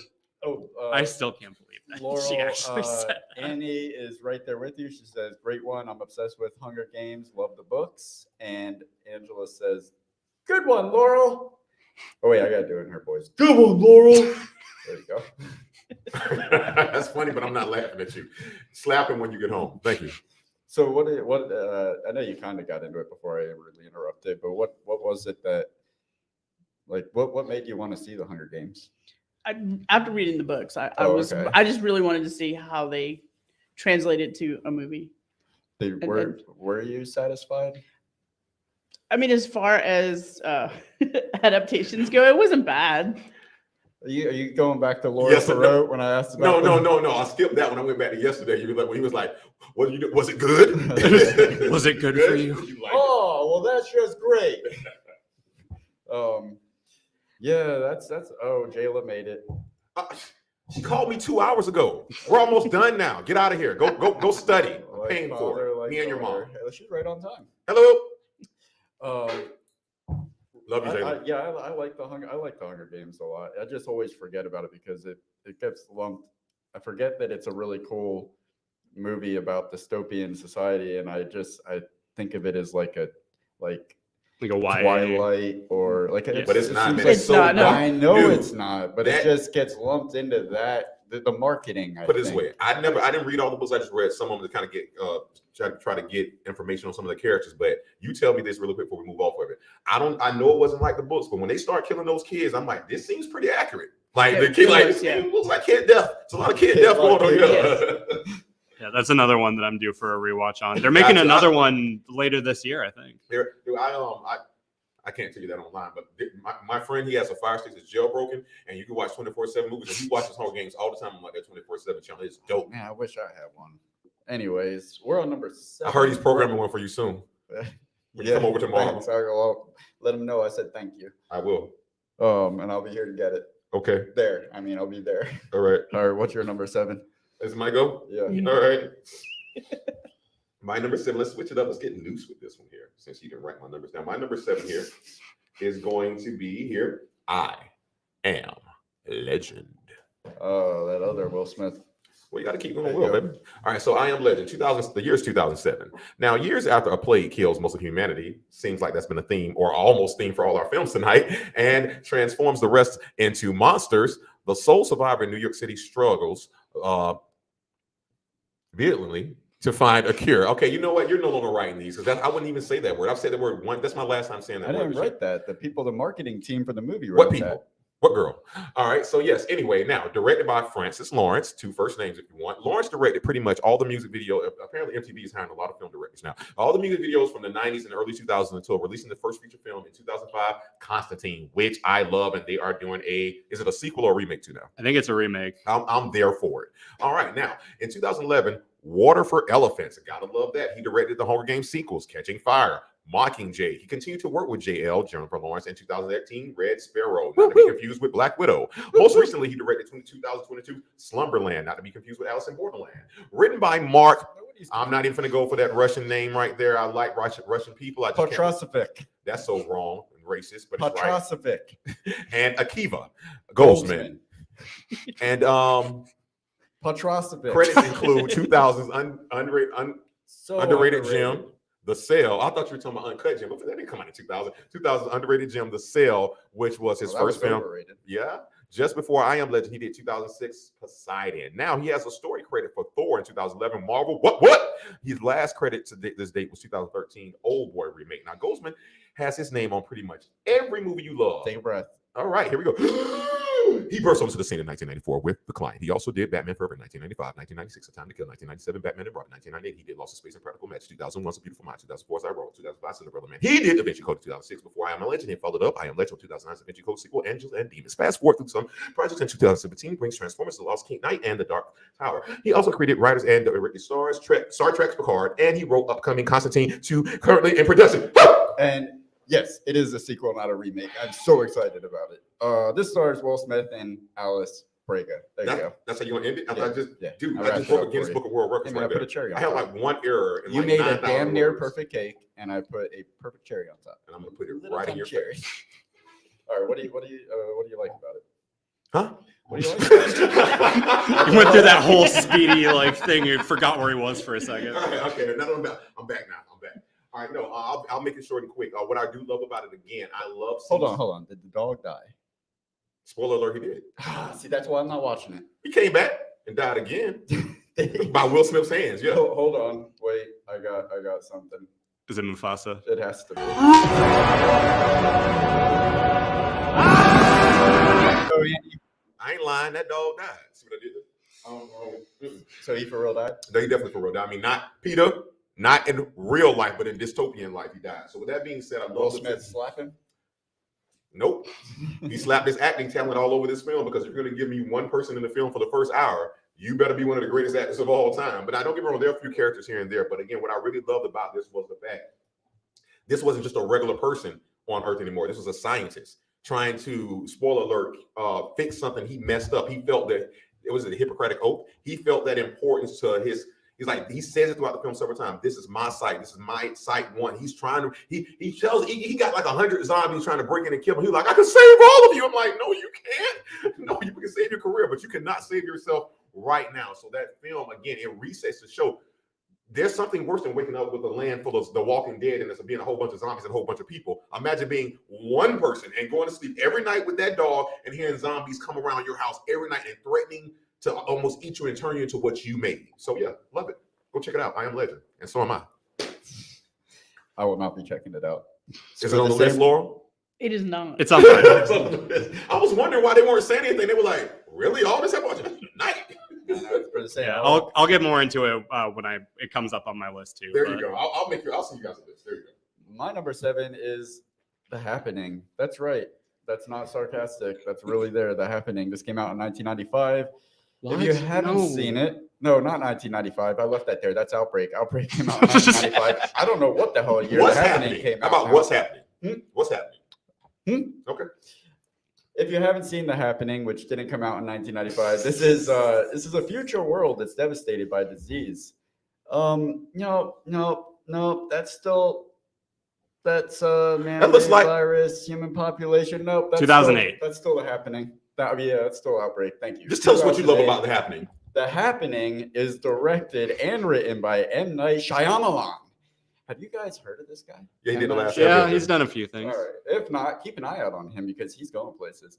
The Sixth Sense So DVD catapulted big in Shyamalan's name into the spotlight in 1999, but he also directed 2 movies before that. In 1992, he did a comedy drama called Praying with Anger, in which he played the lead. In 1998, he did that Rosie O'Donnell family comedy, Wide Awake.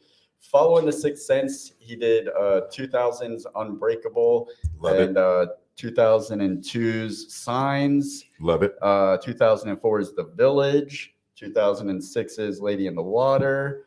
2008's was The Happening. Is it 2008 or 2008? I just want to make sure everybody's on the 2008's came The Happening. All right. I got Philadelphia on my brain. There you go. Followed by 2010's The Last Airbender. In 2013, he did After Earth. Shout Also, out to Will Smith, kind of post-apocalyptic. Yep. Yeah, he produced the series Wayward Pines, which was pretty awesome, actually. The Visit in 2015, also awesome. Split in 2016, which turned out to be a sequel to Unbreakable. And oh shit, it's actually a trilogy. Glass came out 3 years later in 2019.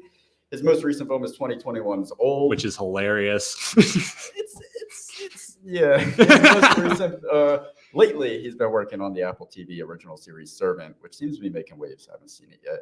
This has Mark Wahlberg hilariously cast as a science teacher. Zoe Deschanel plays Zoe Deschanel. John Leguizamo and Cameron from Ferris Bueller also pops up. This movie gets so much hate. I like it. I can't really put my finger on why. I do think it's hilarious that Mark Wahlberg plays a science teacher. I love Mark Wahlberg. He's one of those actors that are just bad in the best way. He's always entertaining to watch. And he's at peak entertainment value in this movie with what he's asked to do. Is that Johnny? Huh? Johnny? Yeah. Leguizamo. Johnny Leguizamo. Aside from the humor, just the movie making me laugh, it is a pretty interesting concept that just watching people just the scenes, like when the dude is running himself, like lays down in front of the lawnmower and gets run over, or watching a group of people just hurl themselves off a building.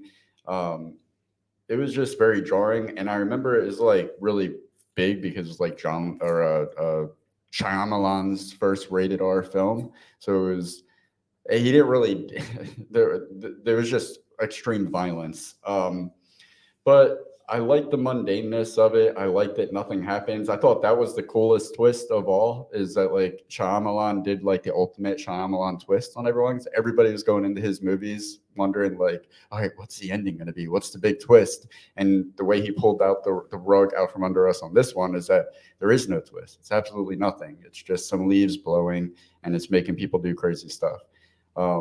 Again, like I said before, I love ambiguity, and this film is like ultimate ambiguity. And it's coming from a director who had taught people to expect a very, very like tight, bow-tied ending that makes you feel completely gratified at the end of it. And this didn't, and I loved it for that. The happening. Go watch it again. Or watch it if you haven't seen it. And we are on number 6. James. My number 6 is a movie that was already brought up. Don't Look Up. Check out his review. I actually covered it for my channel as well for the 2022 Oscars. So go check that out if you haven't. Yeah, this was one of those movies that, like, I know you also had brought it up in your top 10 scary movies that aren't horror movies, and you were talking about like the.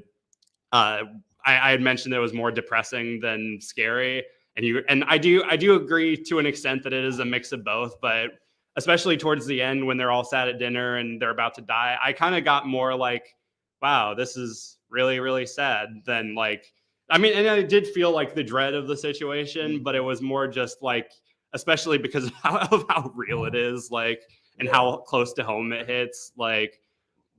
That's what fills me with dread in that moment. Is you ever been in a situation where it's like you feel so compelled, like time is of the essence, time is ticking, and you have to get something off your chest, but it's not like socially acceptable. So everybody's just kind of sitting there, and it's like they all like, want to scream and cry. Right, exactly. They're all just so stuck. No one wants to do it first or something like that. Everybody's not sitting there. According to Jonah Hill, when he says it's in the film, which was probably the best line in the film with a bunch of great lines, he says, he's at the launch when they're trying to say the word. He's like, man, I timed my Molly just right. Oh my God, what is going on? And it came out of nowhere. They didn't show anything. Like, you know what? This might be a classic. Jonah Hill. Doesn't matter what movie. But it was super depressing. It was definitely a bummer. It was one of those that you ever have a movie that you just have to kind of like walk off. Like you're like, that was one of those for me. But it was a great movie. The cast was great. And yeah. Yeah, I mean, Leonardo DiCaprio, has he made a movie that wasn't great? Like, I don't think he had. Oh yeah, with Spider-Man. Was it Drudge or Dread or the one that won't release in the United States? Oh, like that. Yeah. That one. That was a friendly favorite one. Don't YouTube that one. Yeah. All right, Laurel, what is your number 6? My number 6 is a movie that we have also brought up previously. It was 28 Days Later. Okay.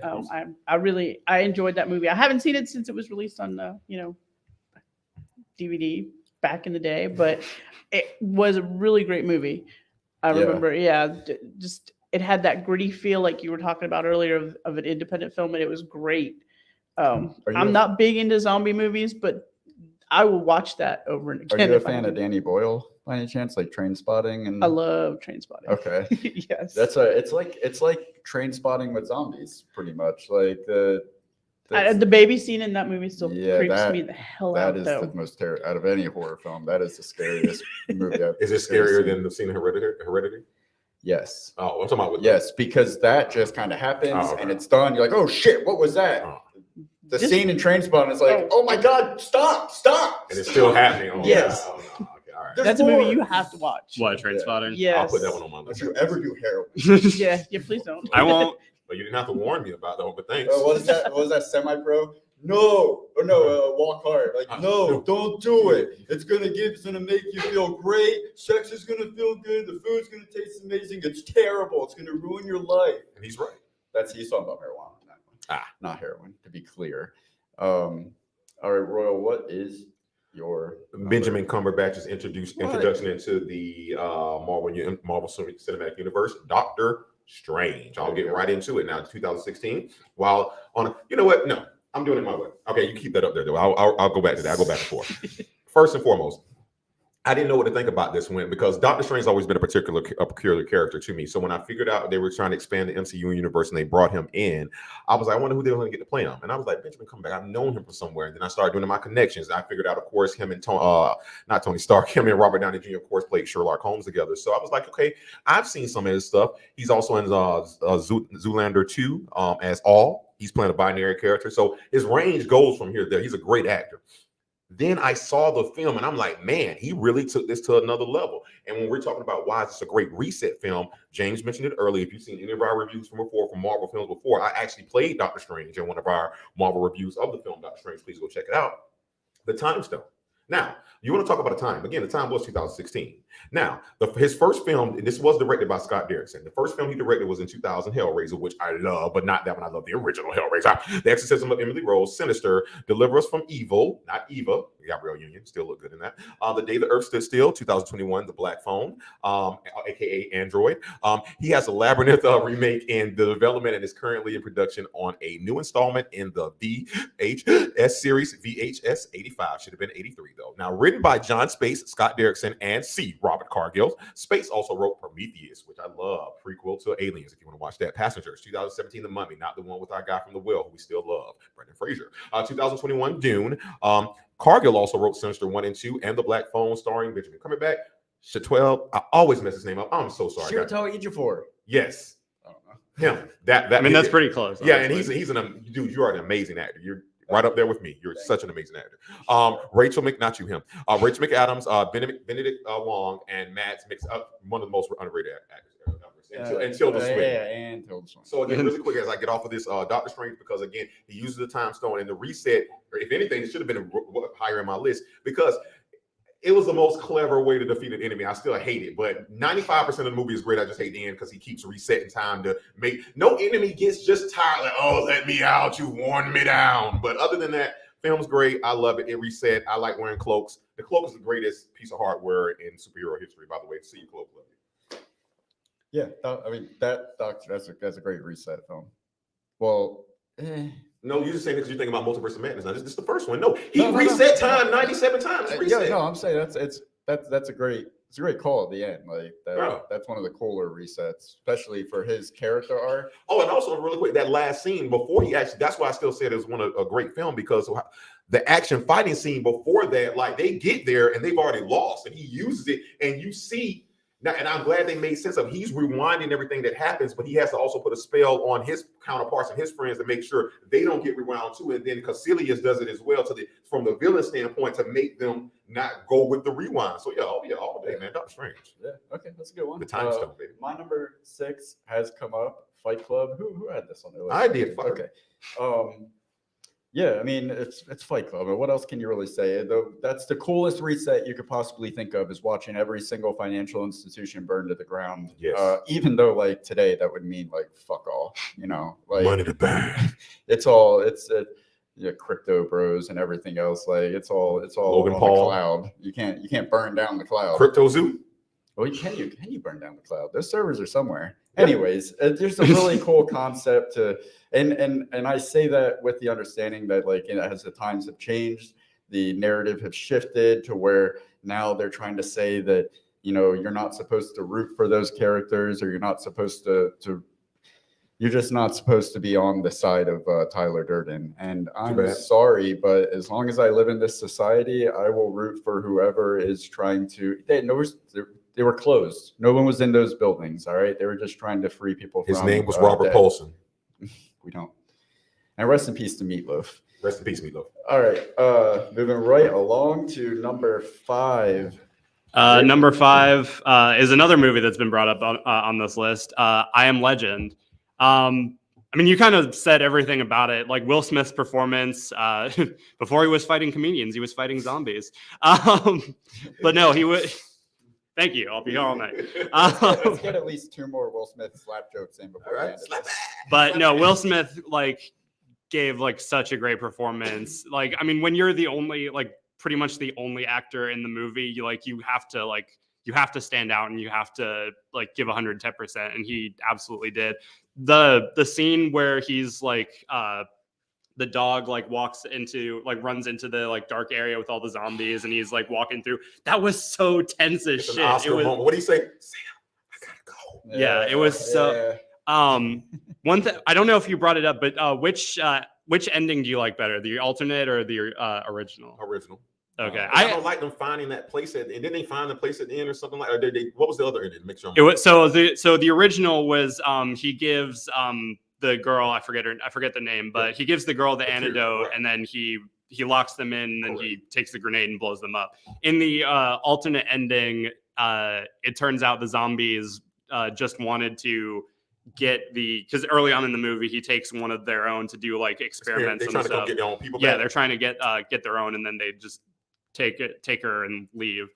You know, I actually do like that ending better because I'm thinking about this. It wasn't like they were just randomly out pillaged. You don't see them at any time Right. be the aggressor. Yeah, like I Will, feel like that. Okay. like it's one of the. I feel like the original ending kind of works for like a mass appeal, but I Right. feel like both endings work depending on how you look at the movie. You show like, one ending to the film festival community and the other exactly. ending to the movie Honestly, theater. you're not wrong. Like Yeah. if you look at it as just a straight zombie movie, then yeah, sure, the original ending works. But like if you look at it from like the zombies' point of view and they're Correct. seeing Will Smith as like the aggressor, then the alternate works. He came into their space. They're like not one time did they, and then they set a trap for him. They didn't start setting traps, and he set traps. Right, So, yeah, exactly. Yeah. he is a legend. He's I am monster. Yeah.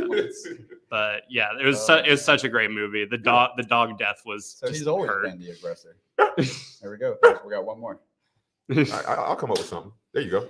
Laura, what is your number 5? My number 5 is The Day the Earth Stood Still with Keanu Reeves. Right. I thought this movie was a very interesting concept because all the other movies that, most of the movies we've watched, it's, the earth is being destroyed. But here the earth is being preserved and it's just the human race that's being kicked off. Yeah. And I love the concept of the ark where they're saving, the animals and nature and stuff. And the earth is getting the reset, not the human race. It's kind of different from anything else that I've seen. Yeah, and Keanu Reeves, like that was a role that was made for him because it's like the man's just like a cold. He plays characters that show no like human emotion very well, and that was perfect for him. The premise it makes it seem like it's a nice walk in the park. Like it's a science fiction film about an alien visitor and his giant robot counterpart, and they just visit Earth. Just check it out, see how things are going. You want this was directed by Scott Derrickson. You recognize that name? Just came up recently. That does We ring a don't bell. need to read all that over again. he also did Doctor Strange. This was also written by David Scarpia. Did nothing. He did nothing of note. And, Where's the eye at though? Huh? Where's the eye? Scarpa, I said. No, you didn't. Go ahead. And this has Keanu Reeves, Jennifer Connelly, Kathy Bates. Oh, rest in Love Kathy peace. Bates. You got Little Smith. Sorry. A little sorry, Smith. Oh, Kathy. Jaden Smith. Yes. Kathy Bates is not dead. Stop doing that. Jaden Smith, John. It says it right there. I know it says John it's on the internet. It must be Cleese true. and John Hamm, Bloodlines, rest in peace. Kyle Chandler, rest in peace, Bloodline, not Kyle Chandler. Kyle Chandler is still alive. Bloodline's dead. Thanks to Florida's shitty film incentives. There goes that monetization. Thank you.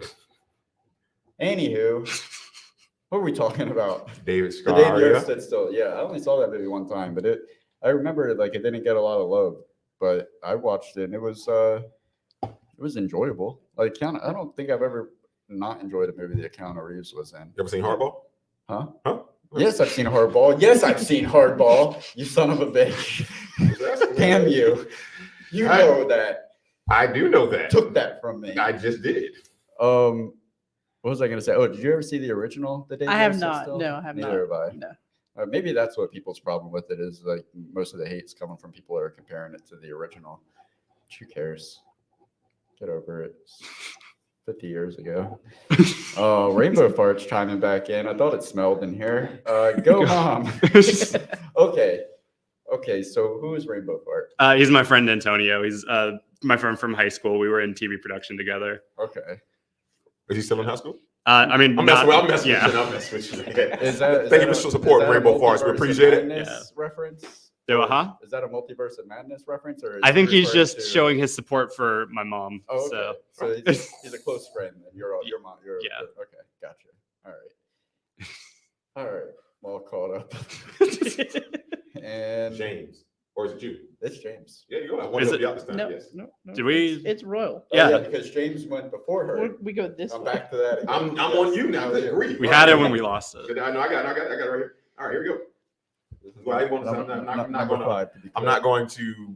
It should be higher on my list, but no. You know what? No, it not shouldn't be higher on my list. I'll talk to it how it should be. Figure it out right now. We're doing it in post. Back to the Future. Now, Oh, if I anybody know. has to ask me why that's a reset film, just check the title. I mean, again, it's 1985, 3 years before the greatest year ever was born. Or actually, no, 2 years after the greatest year ever, 83. Marty McFly, a 17-year-old adolescent high He school was 17. student That's so in funny. puberty, replaced another man who played Marty McFly, but Marty McFly accidentally was sent 30 years into the past due to the flux capacitor in a time-traveling DeLorean invented by close friend, the maverick scientist, Doc Brown. Now, this was directed by Robert Zemeckis. Deep breath. Yeah, whatever, the Z guy. He's done Used Cars, Romance in the Stone, All the Black. Oh, I'm sorry, who? Oh, There's no L there. Wait, what? oh, L's and I's. There you go. Whose computer is this? Okay, All the Back to the Futures. See, that's why I've never seen that since before. Black to the Future would be a fantastic movie. It would. gonna be the I'm gonna remake. make it one day. I'm gonna make it. Amazing Stories. Who Framed Roger Rabbit? Death Becomes Her. Forrest Gump. Still looking for that shrimp. 3 episodes of Tales from the Crypt. Contact: What Lies Beneath. Castaway. Wilson. The Polar Express, which is one of Emma's favorite films. Which Go you check out the review. discovered recently. Yeah, I right? did that on a bucket list episode. Go check it Yeah, out. that's- James MCD Reviews. Watch Bucket list his reviews. Don't watch the movie. Okay. Yeah, pretty much. There you go. Unless 2020. you want to be terrified. Okay, sorry. Go ahead. No, it's okay. That's what I'm here for, brother. 2020's The Witches, and I'm not lying, 2022's Pinocchio. Now, written by Zemeckis and Bob Gale. Gale worked on 1941, Used Cars, Amazing Stories, All the Back to the Futures, Trespass, The Tales from the Crypt, again, Bordello of Blood, starring the late, great Michael J., who had Parkinson's faults. If you want to support Parkinson's, please go check out their website. He's not dead, but I don't know why he just keeps putting it up there. I think he's going to fool Mr. Roy. I'm going to go Back to the Future. This stars, Hey, one Michael- day that's going to be true. And But- this we said it first. to quote Tom Cruise from Top Gun Maverick, not today, sir. Not today. The late, great Michael J. Fox, who's he said, but he's still alive. Christopher Lloyd does not get enough credit. If you haven't seen Christopher Lloyd's performance in Clue, go check it out. Leah Thompson and Crispin Glover, who was not in films after that because he wanted to renegotiate and they didn't want to give him enough Oh, he money. was in plenty of films. He was in Charlie's Angels. I He said was not fantastic. anymore futures. Yeah, Back to okay, the yeah. Futures, Well, he was, but not really. Oh, yeah. His There you go. Oh, yeah. likeness. His likeness was, yeah. Yeah. Yeah. So Yeah, no, Back to the Future, man. Like I say, it's one of those 80s films that's like a classic that I hope they never remake. And I don't even know if the word flux capacitor truly is a real word. All I know is the word flux is a real word, and capacitor, and it's been a part of my childhood and adulthood. I love it. I love it. It's a DeLorean. They didn't have enough money to do this film. They had to get a car that pretty much has been disbanded at this point and made a film out of it that to this day is still a ride at Universal. And again, it's the ultimate. It's one of the first reset films you see. Like again, Back to the Future's premise really makes no sense because of the end game premise I talked about earlier. They're going back to the past to try to change stuff in the future. But back then when we were kids, I loved it. Get Biff, give me the sport betting handbook, and let me be a millionaire. That's all I got, Dave. And if you really want to ride the ride at Universal, you're going to have to Get a find time yourself- machine. Yeah. Get your Yeah, time. now you want to talk about movie to ride let down? No, that it's one. not there anymore. That's what I'm saying. Oh yeah, it is. No, it isn't. Well, it might still be at like Japan or something. So yeah. if you want to go, if you want to go to Japan to ride it, Because I'm about to crown this show for the first time. It's not Oh, there no, anymore. I I'm think- going back. I thought Guardians of the Galaxy replaced it or something like Probably that. That was a did, Disney. probably did. Disney. Chris Pratt. I think it was I don't know the Shrek parks. that This replaced is a it. movie show, not a theme Shrek park or show. Simpsons. Check Check out out it doesn't matter. Defunctland for your. So yeah, theme Back to the park Future. Go check it out. Actually, go check it out. Also, we did a review, and also shameless plug the Netflix movies that made us. They did a good, not as good as us, but they did a kind of okay review as well. Check it out. All right, we are. This is. We're about to get into the top 4. All right, my number 5 is The Matrix. This is not 2019, and it's not a world devastated by disease, but this was written and directed by the Wachowskis. I'm gonna leave it at that. The Matrix was the Wachowskis' second film directing and third film writing. They wrote 1995's Assassins and wrote and directed 1996's Bound. Together, they did all the Matrix films with the exception of Resurrections, which Layla wrote and directed solo. Check out the review on TTFT. I think we did it for New Year's last year. We did. The year before that, not last year, year before that. Sure. Yeah. I mean, Yeah. they wrote V for Vendetta. Did you know that? I did not know. What? I didn't I know thought that. Sophia Stewart did that. Also, check out the review on that. They also wrote and directed Speed Racer, Cloud Atlas, and Jupiter Ascending. In 2015, they created the series Sense8.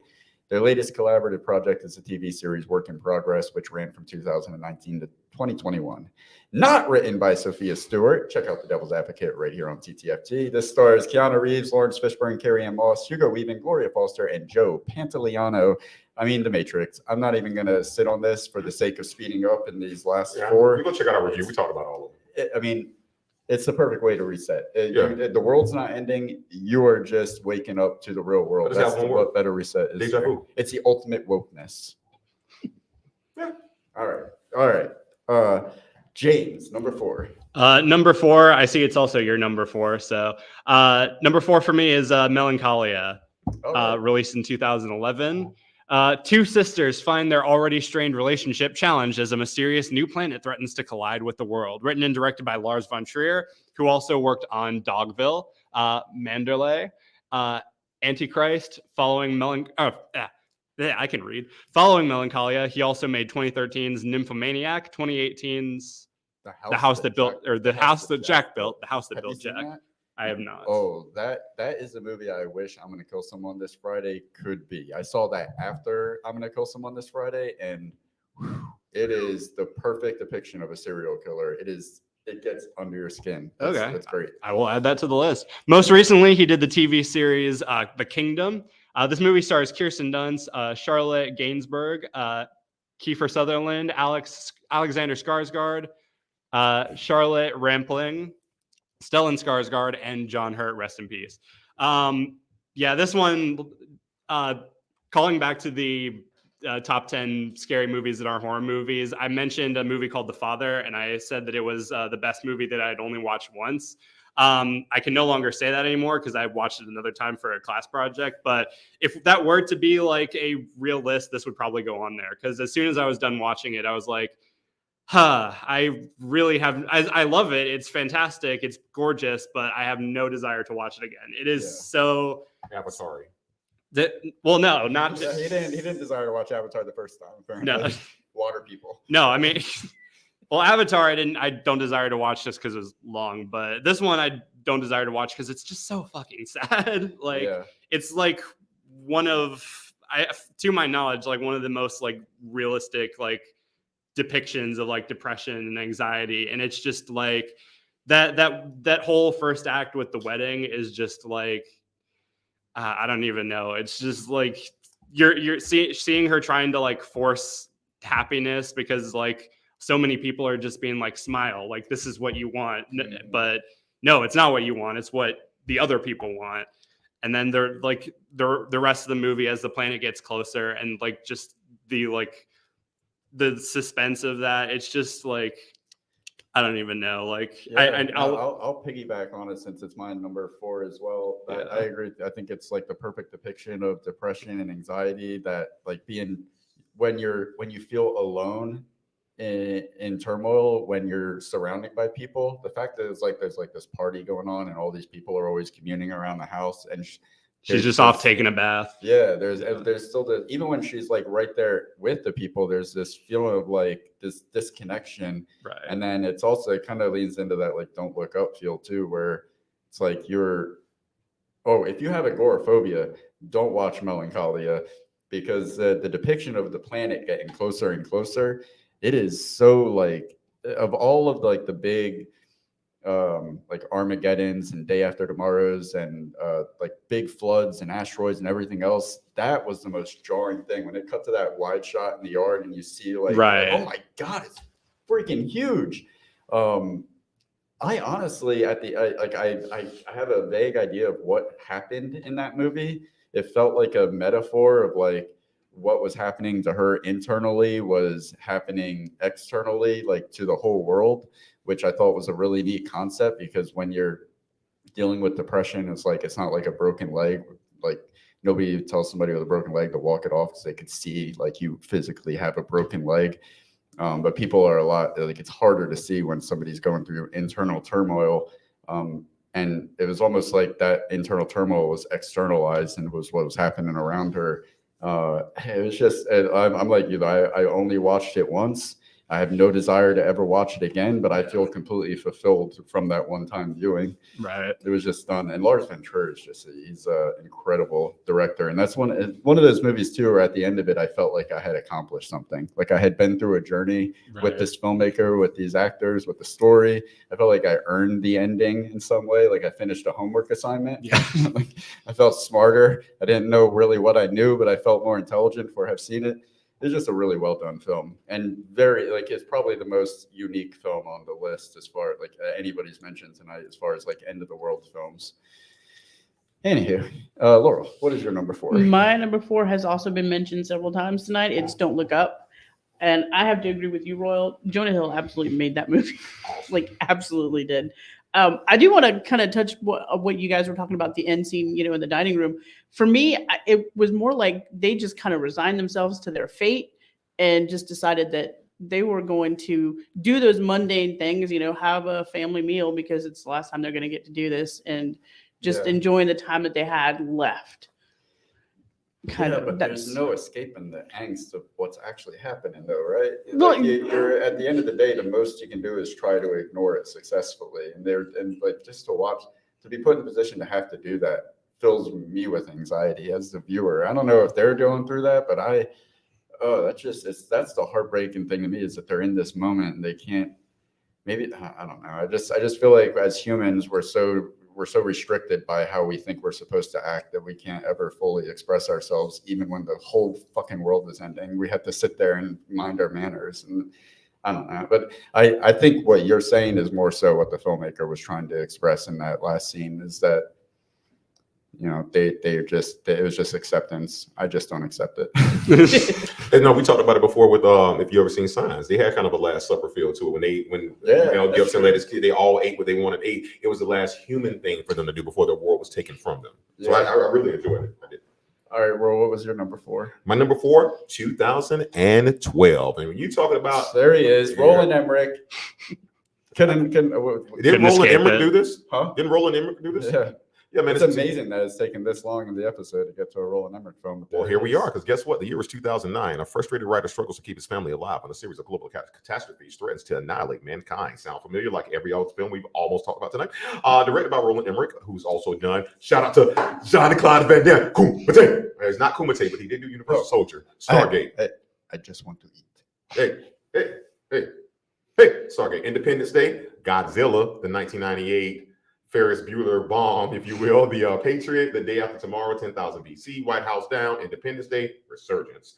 Midway, Moonfall, actually pretty good on Netflix. If God is anywhere as intelligent as he claims to be, he will tap Role Emmerick to direct the real life end of the world. And it's the end of the world as we know it. Written by Role Emmerick along with frequent collaborator Harold Clauser, or for my never mind. Working together on 10,000 BC and Moonfall. Closer is also the composer for Emmerick's film starring John Cusack, Andy Newton, James. Chiwetel Ejiofor. Thank you. Amanda Peet, Oliver Platt. Hover Platt? Hover Platt, yeah, Tarantino. I hope you're watching Tarantino. Can I get that last one? Woody Harrelson. I just said he was underrated, and you're going to keep doing this to me. Danny Glover. Trivia. Now, a prize of 50 cents will be awarded to whoever can tell me who's John Cusack's character, Jackson Curtis, was named after. 50 Cent. Yeah. Could Role Emmerick is a fan of 50 Cent. Well, no, because I'm not asking you. I'm telling you. Now, that was classic. All right, what about 2012? First off, the graphics for the time. Graphics were amazing, and that really come true though, did it? Huh? I mean, but how do you know it did? To an extent, we just had to wait a while. Yeah, but hold on, how do you know it hasn't happened? We're not in the Matrix. To quote the Matrix, you're like, you believe it's 2021. Yeah, it's really closer to 2045. You got it, man. Yeah, right there with those John Teeter disciples. Like, no, the reason he said the 9/11 wasn't going to happen, and the reason that did happen is because he prevented it. If you didn't check the Mayans on the calendar, don't check him. Okay. Now, with that being said, again, I'm going to get into this real quick. Again, I just love the film. I love the graphics. I love the story that we're telling. And it was the first depiction I saw. I was kind of in my 20s when I saw this. But I remember for the first time thinking, oh, crap, if this world does end, something like this really could happen. And I wasn't talking about like the science part. That little lottery, it wasn't even a lottery. They like the rich people got like their bands, and they're like, listen, when this beeper go off, you got so many hours to get over here, and it's go time. And what I loved about that film, one of the richest people still couldn't get in there. That part pissed me off because that's how it's going to be if like the shit goes down. You see it right now. The rich people are. Oh no, I'm saying that is exactly how it's going to be. Yeah.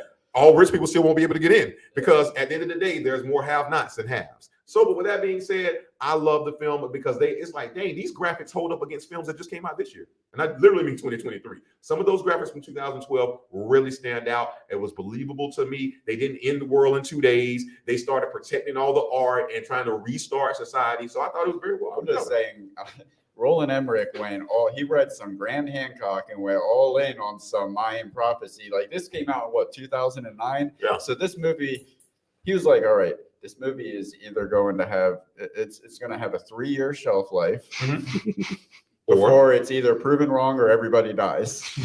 I mean, you saved a lot of time. Best case scenario, it's either everybody's gone or the movie is wrong. Well, no, I mean, he wasn't wrong. I mean, he could have just saved a lot of time and watched The Simpsons. But yeah, 2012. Right. We are in the top 3. Moving right along to James. All right, my number 3. You had a Terminator movie on your list, so I've got a Terminator movie on mine. Terminator 2, T2, Judgment Day. This was released in 1991. A cyborg identical to the one that failed to kill Sarah Connor must now protect her 10-year-old adolescent son, John, from an even more advanced and powerful cyborg. This is directed by James Cameron. Cameron's first film was 1981's Piranha 2, The Spawning. Then, why are you laughing? I'm just laughing. His first film was a sequel. I'm sorry, I never wanted that to be my life. Go ahead. Then straight away, he made his mark with The Terminator in 1984 and kept the fire going, following it up with 1986's Aliens. And then 1989's The Abyss. Then came to the greatest sequel ever made, 1991's Terminator 2 Judgment Day. Arnold would be back with Cameron on 1994's True Lies. He even wrote and directed the T2 Universal ride. That's still next to the other ride? I think it is still there. Yeah, that ride was so good. Right next to Back to the Future. He almost, and he's also known for almost killing Kate Winslet in 1997's Titanic. He did some documentaries for a while, along with a few TV episodes. And then in 2009, he would break his own box office record with Avatar. And then 13 years later, he came back for Avatar 2, The Way of Water. Check out them guys' review. And I also did a review on it. Wait, what did you call Avatar 2? Way of the Water. No, what did you call it? In the title. I said Blue People 2 Liquids. That's solid. And we'll be dripping in Avatar sequels from now until the sun burns out of the sky. Because 3 more films are set to release. I think it's the sun people, the wind people, and the financially allowed people, like Exactly. rich people. Goodness grief. You skip Okay. I actually did a bucket list on the first 2 Terminator movies. So if you want to check that out on my channel, you can. This one, like, I know you guys said that all the Terminators are good, but this one, like, No, he said that. Okay. I know you said all the Terminators are good, but this one, like, I don't know how you can top it. Like, I don't know. Like, I feel like everything about it is just, I don't usually believe in a perfect movie, but this one comes like damn near close. I'm tagging with you on this only because that, again, mine was coming up too, so that was mine too. The one element it has that most films don't have is that it did like wrestling, it did a heel change. Like you can't find an original within the sequel where the villain now becomes the hero. Right. And didn't they leave that? Didn't they leave that as like a surprise? Like, yeah, they didn't tell anybody. The trailer makes it look like he's still the killer. Yeah. No. Yes. No. Yes. James Cameron was very pissed off about this because he left it as a surprise in the film. The trailer blew the lid on the whole thing. Really? The trailer showed that scene where they first revealed that he's not there to kill John Connor. Like that pretty much plays in the trailer, and that's like I didn't see that part. It would have been. Luckily, I didn't see the trailer before I saw the movie. That was you can't beat T2. It's like the best. It's. And the graphics again, still. Again. The sequel can at best aspire to be as good as the original, and that one is like. It's one of the few where it's actually better. Yeah. I got a little Top Gun Maverick feel to it. Yeah. Well, we'll get there. Unfortunately, later on next month. Thank you. But no, that's it. But like I said, I'm gonna end it real quick. But yeah, again, Terminator 2, loved it. Loved the acting in it. And like you say, even if you did know he was going to be the good guy, I would have went and watched it anyway to figure out how are they going to try to do this heel change. And again, he did it, and it's one of the top 3 sequels of all time. And again, it actually is better than the first one. Yeah, it's just a hell of a good time. Yeah, it's perfect. All right. So that was your number 3 too? Now, yes, but now if you guys have on Terminator, she's going to talk about her too. All right. What's your number 3, Laurel? My number 3 is the original. Hey, 'Cause- that's Get the pretty glasses good. on. Get the glasses on. They're over there somewhere. No, that's okay. I can't see jack shit with those on. Oh, well. I love this movie. I actually got to see this, way back in the 80s. I don't think I saw this one in theaters, but I did see it, pretty close to when it came out. And it was just, for its time, it was amazing. The special effects, while, of course they're dated now, but not really. the scene that, Stop motion on the Terminator was pretty solid. the scene that's still like, I don't want to say it doesn't freak me out, but the whole eyeball The pop. bathroom scene when he when he yanks his eyeball out. But it's beautiful because But that it's was makes great. him put on the iconic shades. Yep. So it all kind of Yeah, and it's so interesting how that movie plays. Like, if you watch that movie and Halloween back to back, they're essentially the same film. Just kinda one see that has a a little bit. sci-fi aesthetic. Yeah. But it's like, I love that the Terminator is like, that's the other crazy thing about T2. Sorry to go back to that, but I mean, but we would have never had T2 without Terminator. Exactly. correct. It's the greatest But- reset franchise ever. I'll say that. Not only did T2 flip the main character, turn the main character from a bad guy to a good guy, it flipped the whole genre. Terminator was a straight up slasher horror film. Oh yeah, Mhm. definitely. Terminator Yeah. 2 is a sci-fi action comedy. Right. There were parts that were hilarious. Yeah, Right. that opening scene, well, not quite opening scene, but in the apartment where he shoots up, that couple, or Sarah Connor's friends, Yeah, that was brutal. yeah. And that scene in the Yeah. police station, like, Yeah, and oh, there yeah. was a force that you cannot escape from and you cannot kill. That is absolutely. Now, it was slasher, but it did have some elements of the sci-fi. And as you mentioned, that police, and I just imagine when I try to, have somebody say you're crazy, or you try to tell somebody something that that's true, but they won't listen. So when he's in there trying to explain to the guy, I told you this, I came from. They kept that same element in T2. She's like, I've been over this, I've told you this, and it's reminded like, don't look up. You keep trying to tell people, literally look up right now. There's an asteroid. While they're at the rally, they still won't look up. So some people, they won't ever want to know the truth. And Sean Bean is so cool in that. Oh, yeah. Like, that when Yeah. he's strolling through the store and he picks out those Nikes and those cool pants. Actually, I tried to rock the Sean Bean tonight. That was tried. my inspiration. You I'm gonna tried? go with that. I tried. You did all right. All right. My number 3 is The Mist. The Mist came out in 2007. It's about a freak storm that unleashes a species of bloodthirsty creatures on a small town where a small band of citizens hole up in a supermarket and fight for their lives. This was written and directed by, you heard his name before, Frank Darabont. Darabont's first feature film writing credit was for Nightmare on Elm Street 3, Dream Warriors. He also wrote 1987's The Blob, 1989's The Fly Part 2, and 1994's Mary Shelley's Frankenstein. He has written and directed a number of films based on Stephen King novels beside The Mist, including 1994's Night Shift Collection, 1994's Shawshank Redemption, and 1999's The Green Mile. This has Thomas Jane, Marcia Gay Harden, Laurie Holden, Andrew and Toby Jones, and William Sadler. This movie is on my list for one reason and one reason only: the ending. I love a good, tragic, sad ending, and this is have you guys seen The Mist? I have not. Okay. I apologize in advance because this is a spoiler. Yes, you can. These things are closing in on the family. Like, the whole family is holed up in a pickup truck. It's like Thomas Jane, his young son, some other family that they've got together with, and they're like trapped in this pickup truck. And the creatures are coming in, and it's pretty much like, we're going to have to be murdered by these creatures, or this is going to have to be a murder-suicide situation. And Thomas Jane's like, all right, I'll do it, and I'll take out myself last. So they're sitting in the truck, and he puts the gun to his son's head, and you cuts outside the truck, and pop, and his son's What gone. a hero. Pop, What a pop. hero. I'll take myself out last. Well, Okay. Yeah. So here's the kicker. He kills everybody in the truck, his own son. He puts the gun to his mouth, and here comes the cavalry. The United States government coming in, they're wiping out all the creatures around them, and he gets out of the car, and he's just like, the biggest WTF up in the world. yeah, like that right He still there, kills like, himself? no. He's like, it's all good. No, I mean, He probably killed himself later, for sure. Hey man, you got those insurance policies up? Yeah. But I mean, how freaking tragic is that? That Jesus sucks, man. That Christ. sucks, man. I didn't know it's that. My jaw. You know what? dropped. You're I was no longer like, allowed to give spoilers. I would have wanted to experience that for the first I'm time. sorry. I mean, even I tried with to the now knowing even it, with yeah. the spoiler, Yeah. that's still take it like through it Jesus. as dramatically as possible. But yeah, that ending, and this was like a mainstream Hollywood film. I did not see that coming at all. There's no way that's gonna. Yeah, okay, it's on the list. It's on the list. All right, we're in the top 2. Well, James, what is your? You skipped Port Royal here. Oh no, No, he was- We had the same one. We had. Oh, okay. Terminator. Yeah, we had. Yeah. You and Okay. oh, gotcha.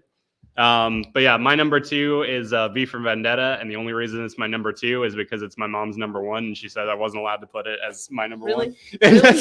Really? Oh, She buried the lead now. She's Yeah. all ready to come in all beat out. You see, I got a post over there. Everything was ready. Wipe the rug out from under her on the Yeah. last one. Sorry, I could. Sweet. So couldn't much help for it. The letting me go leg. first, Sorry, man. couldn't help Come it. on. But yeah, be sure to check out their review. 2005, in a future British dystopian society, a shadowy freedom fighter known only by the alias of V plots to overthrow the tyrannical government with the help of a young woman. Directed by James McTeague? Is that? I know I. Yeah, with that. Okay. V for Vendetta was this person's directorial debut. He followed. Shut up. He followed up with 2009's Ninja Assassin, 2012's The Raven, 2015 Survivor, and he also worked with the Wachowskis again on Sense8 and also directed the Matrix Awakens video game. We just skipped the Wachowskis. Yeah, we already talked about them. Yeah, you're good. Yeah. This is another one I'm honestly due for a rewatch on. But we watched this. My mom showed me this for the first time, like in like kind of the height of 2020, like somewhere in the middle. Oh, And perfect time. yeah, perfect timing. Because as I'm watching this, I'm like, wow, This is it's happening. terrifying how well this holds up. But Yeah. like, yeah, it was just so like on top of being just completely like terrifying, it was so like stylized. Obviously, I see the mask over there, but Everything. Yes. Everything. yeah, the view it's iconic at this point. And yeah, I just I'm only going to say one thing because I know it's her number 1. I don't want to steal her thunder or sweep the leg as her son just did. Yeah, sorry but about that. No, it's okay. The end of the film, though, and I mean the very end. I'm talking about one of the last scenes, and it shows again. It says it on the little thing right there. People should not be afraid of the governments. It should be the other way around. It shows Right. like these are the same people. All the people you wronged them that were killed and all this stuff. That they take off the mask to show that we're going to be the same people that rise up against you. So be careful. You know, we will bite the hand that feeds us if it's giving us rat poison. Yeah. We were werewolf. Werewolf. So yeah, I like that. Good choice, man. Good choice, both of you. Yeah, Good that is Great choice. Have you seen 1984? I have not yet.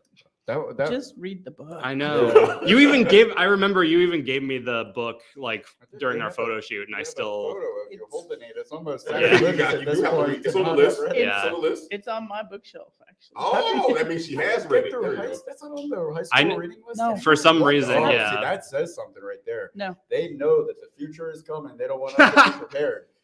I'm not joking. Yeah. This isn't a comedy show anymore.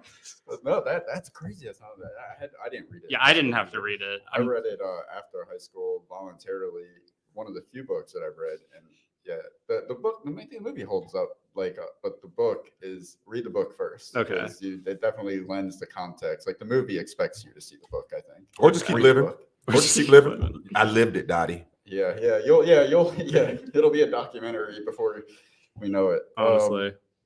And number 2, Laurel. My number 2 is The Road, which is actually post-apocalyptic movie. Have either of you seen I have it? not. I have not. I saw the trailer today though. It looks It- good.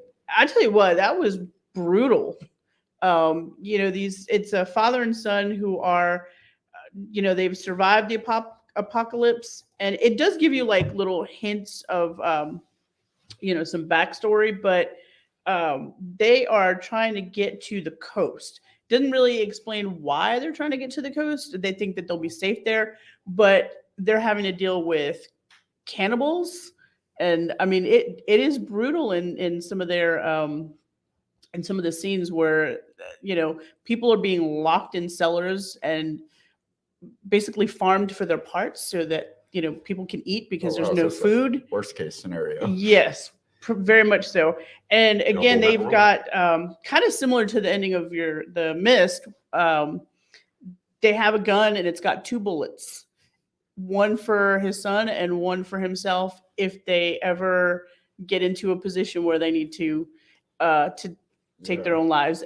But in this one, the son is supposed to kill the father first. Oh, So it's a little bit of Now we're talking. Okay, all right. Okay. That's and he's teaching his son that they're the good people because they're not eating other people. Let's go. You take over. I'm not a bad person because as soon as y'all leave, I just want to fast forward to the end of the mist Oh, and watch them shoot the kids and be like, close Hey, one. dude, Close one. no, don't watch that. Just YouTube Double Mint Gum, The Mist. They do the whole scene, and right after he realizes that fresh goes better. Yeah, it's the Mentos commercial. I got it. All right, I'm doing it. I'll do it. It's I'll do great. The Road. Yeah, I watched the trailer for that today when I was pulling up the image, and it caught my attention. I like Viggo Mortensen. I really liked him in. Does he get into some gritty violence in that? She said it was brutal. A little bit, but he's very sick. He's dying. So What's the nothing much- runtime on it? It's like hour and a half, 2 hours? What? Yeah, about that. Okay. All right, well, what is your number 2? Number 2, Edge of Tomorrow. Tom freaking Cruise does it again. This man has not flopped yet since he got in that pool when he was 5 years old. Edge of Tomorrow, 2014, a soldier fighting aliens. Go figure, that's original. Gets to relive some the same day over and over again. I think that's the definition of a reset, right? The day restarting every time he does. I'm not going to go through the holes in this. You just need to know Tom Cruise is in it. And I don't need anything there. Will says it's directed by Doug Liman. Now, let me get into this real quick. The reason why I truly love this film, Edge of Tomorrow, number one, I'm glad they didn't go with the alternate ending. That would have sucked if you YouTube it. But again, we've seen films before where people's days have restarted, things of that nature. But again, with Tom Cruise being a Scientologist and being very into his films he really does his research on what film really is going to really attack your mind. And to see him, it just reminded me of when you see him in Mission Impossible, you see him in all these other things. He wasn't just, yes, he's an action hero in it, but it's not the same Tom Cruise. It's like he's having to use his wits a little bit more, be a little bit more savvy. And then you got Candyman acts in this. You have a lot of great actors and actresses in this. And then I just love scientific films. And again, it gave me my sci-fi. It gave me my reset. It reset like 30 times. And it's funny reset sometimes. It's one time where he's in the, spoiler alert, he's trying to get out of the military because he's not supposed to be there. And so he's like, you know what? I'm going to do my push-ups. And today I timed it just right. I'm going to roll under this truck and I'm going to run off the military base. But when you know it, the first time he tried it, squish. And they restarted it again. This time he's like, wait for it, and go, and then he makes it. So it shows him getting better. Like it takes him over a year to finally get this day right. I won't tell you what happens, but yeah, man, Edge of freaking Tomorrow, man. Check it out. Called that movie left, up, right, down, AKA Mortal Kombat, Liu Kang code. Yes, no, that's it's Contra. Oh, my bad, bro. It's Contra. I didn't have any quarters to go to the arcade, man. My bad, bro. Yeah, I thought that movie was called Live, Die, Repeat for the longest time. No, you know what? I think they had that. No, that's on the posters. Yeah, I know. Bigger than the title for some reason. Did you see it? Yeah, no. Which one? Effer? Yes, I saw the poster. No, I didn't see the movie. I did not see Live, Die, Repeat or Edge of Tomorrow. It looks good though. I've heard good things about it. That's really good, man. Check it out when you get a chance. Have you guys seen it? No. I could tell by their non-reaction. Yeah, all these look like, oh man, this movie's They great. look like me during the Civil War, Bad Boys. Bad Boys, yes. You did your best. All right, my number 2 is 12 Monkeys. 12 Monkeys came out in 1995, I hope. No, 1996. I just left Outbreak on there so many times. This director looks very effing familiar for some I'm reason. getting flashbacks to the Black Panther episode. Yeah, this guy here, man. I don't know this guy, man. 12 Monkeys was directed by Terry Gilliam. Terry Gilliam did he did the Monty Python films. He did Brazil. He did The Fisher King, Fear and Loathing in Las Vegas, The Imaginarium of Dr. Parnassus, Heath Ledger's last film. This was written by David Webb Peoples and Janet Peoples, a husband and wife writing duo. David also wrote Blade Runner and Unforgiven, starring Bruce Willis, Madeline Stowe, and Brad Pitt. This movie, I love this movie. I've watched it at least a dozen times, at least 12 times. And I still don't fully understand it, but that's one of the things that I love about it. Every time I watch it, I can kind of get something else. Have you seen it? No, but scroll back up 1 second real quick. That very quick where you read. He also wrote Unforgiven. Wait a minute, David Webb, but written by David. Oh, David Webb. That's what it was. Okay. Well, it's just a very fun movie. It's a mind fuck. It takes you. Brad Pitt is very enjoyable to watch. No, I did see this with Morgan Freeman, right? Nah. Is that 7? Yeah. Yes. Oh, never mind. This is Sorry, Bruce too many Willis. numbers. Yeah, this is one of Brad Pitt's one of the first movies. One of the first movies he filmed. Like he did like Thelma and Louise and stuff before that. This was one of his first big ones. He shot this before he was like a name. Okay. Fun trivia fact: his crazy jitteriness that he had going on, that was achieved by director Terry Gilliam taking his cigarettes away while shooting. That got him nice and antsy. I just like 12 Monkeys. It's been probably about 10 years since I've seen it, but it's Justin Timberlake's favorite movie. So it's on his list as well. Yeah, 12 Monkeys. I really can't. I've only seen it like it's like twice. Tenet. It's just like Tenet. Like there's so much going on. It's very hard. Do you know what's going on? Can you put a finger on what's happening? I have only seen it once when it first came out. And so I would have to rewatch it. There's some. I really liked it. I really liked it when I Yeah. watched it. But yeah, definitely a mindfuck. Yeah, I thought it was interesting. Like you're going through this, like you're jumping through time, and you're watching this like resistance. It just kind of spawns out of nowhere because you jump ahead like 30, 40, 50 years maybe. And Brad Pitt, who was this crazy guy in an asylum, is now running. He's like some mastermind running this huge resistance where like pretty much letting animals loose all over the world to take over society and like nature having its rightful place back and devouring the buildings and stuff like that. It's a very fun movie, and you could watch it 30 times and still pick something different from it. And those are the coolest movies. I don't know if it's I don't know if anything resets in it really, to be honest with you, but it feels like it does, to the best of what I've been able to gather from it. All right, we're in the number one. Since I so rudely took my mom's thunder, I'm going to let her go first for this one. Gee, I wonder what my number one could possibly be. My number one is V for Vendetta. I actually first saw this movie. Copycat. I know, right? I loved this movie. I thought it was a great depiction of, where we are in society at the moment. And, I do hope that people start to rise up and realize that, we have the power.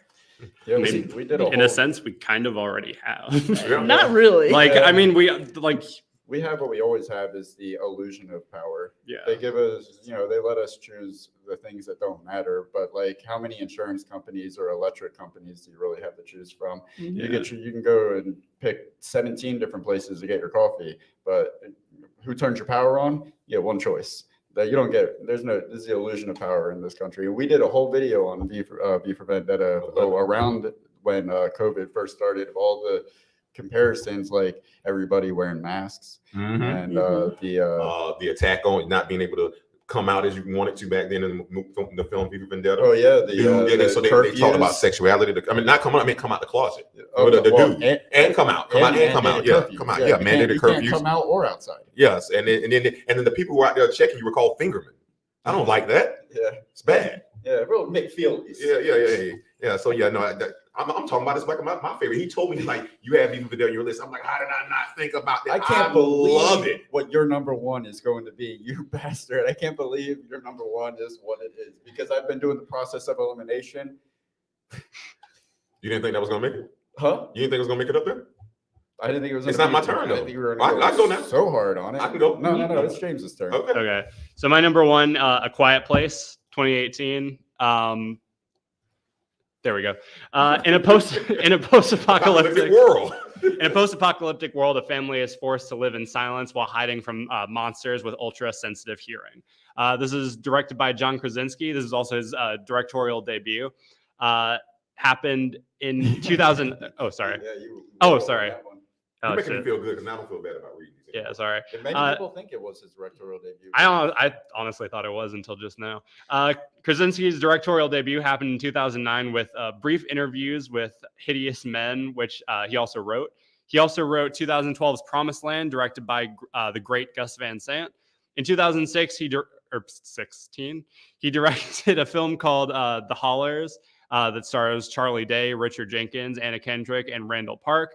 A Quiet Place came out in 2018, and he begrudgingly followed it up with appropriately titled A Quiet Place Part 2 in 2020.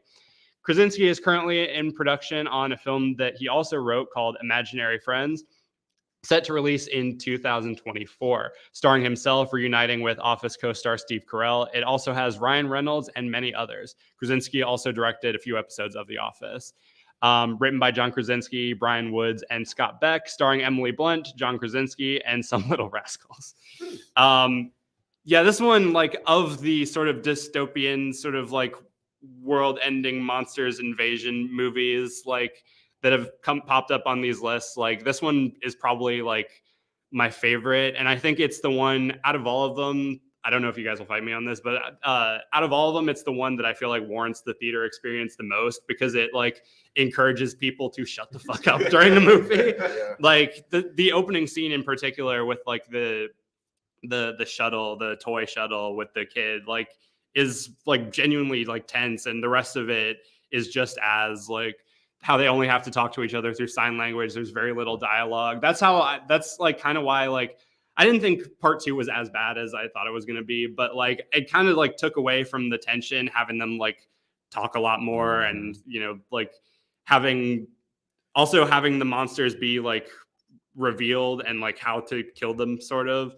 Like, I don't know, but yeah, I just really loved A Quiet Place. It was tense. The acting was great. And yeah. I've only seen it once, but I will say this: what I really loved about it, especially being one of his first films that he's directed, is that the attention to detail. Like, I noticed you were talking about the sign language, and I've only seen it once, but there was one part that I really loved the attention. Do you remember the scene when they go into the store, all the shelves in the store are gone, Yeah, except for the chips, and the reason why the chips are there because they're going to make make noise. Yeah, so it's the little things like that when people take their time and put that in there. So that's why I kind of agree with you on that. Again, it's showing every apocalyptic film we've talked about prior to this. The world's going crazy, people are yelling, people now, no, don't do any of that. You're going to die. Yeah, it was a very interesting world. So like, the toys had to be quiet toys. Like everything had to. Yeah. The first like 15, 20 minutes of that movie were so interesting because it was such a unique situation that you've never seen before. So like the development of that world and showing you like how they get around in it and why. It was it was a very unique film. But until what's that other movie came out with Stanley Tucci that was very similar, that was apparently written before A Quiet Place. It was like practically the same movie. Hush? No, it had a similar title. But yeah, Quiet Place. That's your number one, huh? Yep. Okay. I mean, I hope you got a great number one. You keep knocking everybody's number one. I got a good number one. Okay. That's good. It's already been mentioned. Okay. Okay. Let's go. There's. Yeah. All right. BFM. It's time for my number one. I'm not going to take you guys' time. Bill F. Murray does it again. Groundhog Day, the ultimate reset film, baby. Yes. The ultimate. Yeah, it's no apocalyptic war, but I say that it is. Having to live, if you're not happy with your life, you have to live the same day over and over. That's war, baby. That's war. That's apocalyptic. It's the world's ruin. What I loved about this film, unlike any other film on our list, there was a way to get out of this, number one, but he just had to be a better person. He had to try to figure out how to do things the right way, which is not the first time we've seen this. He actually did a similar plot in Scrooge when he played Scrooge. Bill Murray did Scrooge. So when you watch this film, again, I've seen this film. It's one of those films that, even though you know it repeats, so if you've seen it more than once, you double the times you've seen it because so many things keep happening. And the fact that Bill Murray went so hard, the scene when he's eating all the stuff in the restaurant, he's actually eating that stuff, stuffing it down his mouth. And you just see him. It's not Louis Dreyfus, is it? Is that no? I can't remember the girl. Andy McDowell. He's acting with on the side of it. You just see the chemistry. You see him trying to help the elderly man. He tried to build a snowman, try to get him to the hospital. He couldn't figure out what he had to do in order to get his life right. And finally, when he did, life moved on. And so there was a secret message there. They say you can't keep doing the same thing, expecting different results, that you're crazy. So it shows everybody in life. In order to move forward, you got to find out what's your niche. What do you have to do to move forward? Because what he has to do and I have to do are two different things. Find your niche and you'll get out of this hell that you're in. Groundhog Day. That's the pitch. Okay, I'll give that to you. I will say it's Sony Pictures did the greatest April Fool's Day joke ever. On April 1st, 2020, they released a trailer for Groundhog Day 2. It was the same exact movie. I'm like, that's hilarious. Now that's awesome. That's awesome. So yeah, go check it out, kids. I know you haven't seen it. Groundhog Day. My number one is a movie that James mentioned. It is Idiocracy, because I think it's the perfect depiction. I think if of all the films that we've talked about tonight, if The End of the World is most likely going to look like that, just a bunch of idiot. Have you been to a drive-through recently and like asked for a customization on your order? I feel like I'm in Idiocracy now. Like we are almost there. We are right there. And Can I get cheese with it? It don't come with cheese. Yeah, I know. And it's I'm asking appropriate for too, it. because Mike Judge, he did Office Space, which put a finger on like all the intricacies and nuances of working in an office and just like dealing with like the people that we associate with as middle class people. Like those people, he did such a good job. And in the same way he put his finger on the pulse of that, he did with The End of the World and where society is heading. And I remember when it first came out, it was like, this is kind of far-fetched. It's so far-fetched, it's hilarious, but it's becoming less and less and less and increasingly less far-fetched.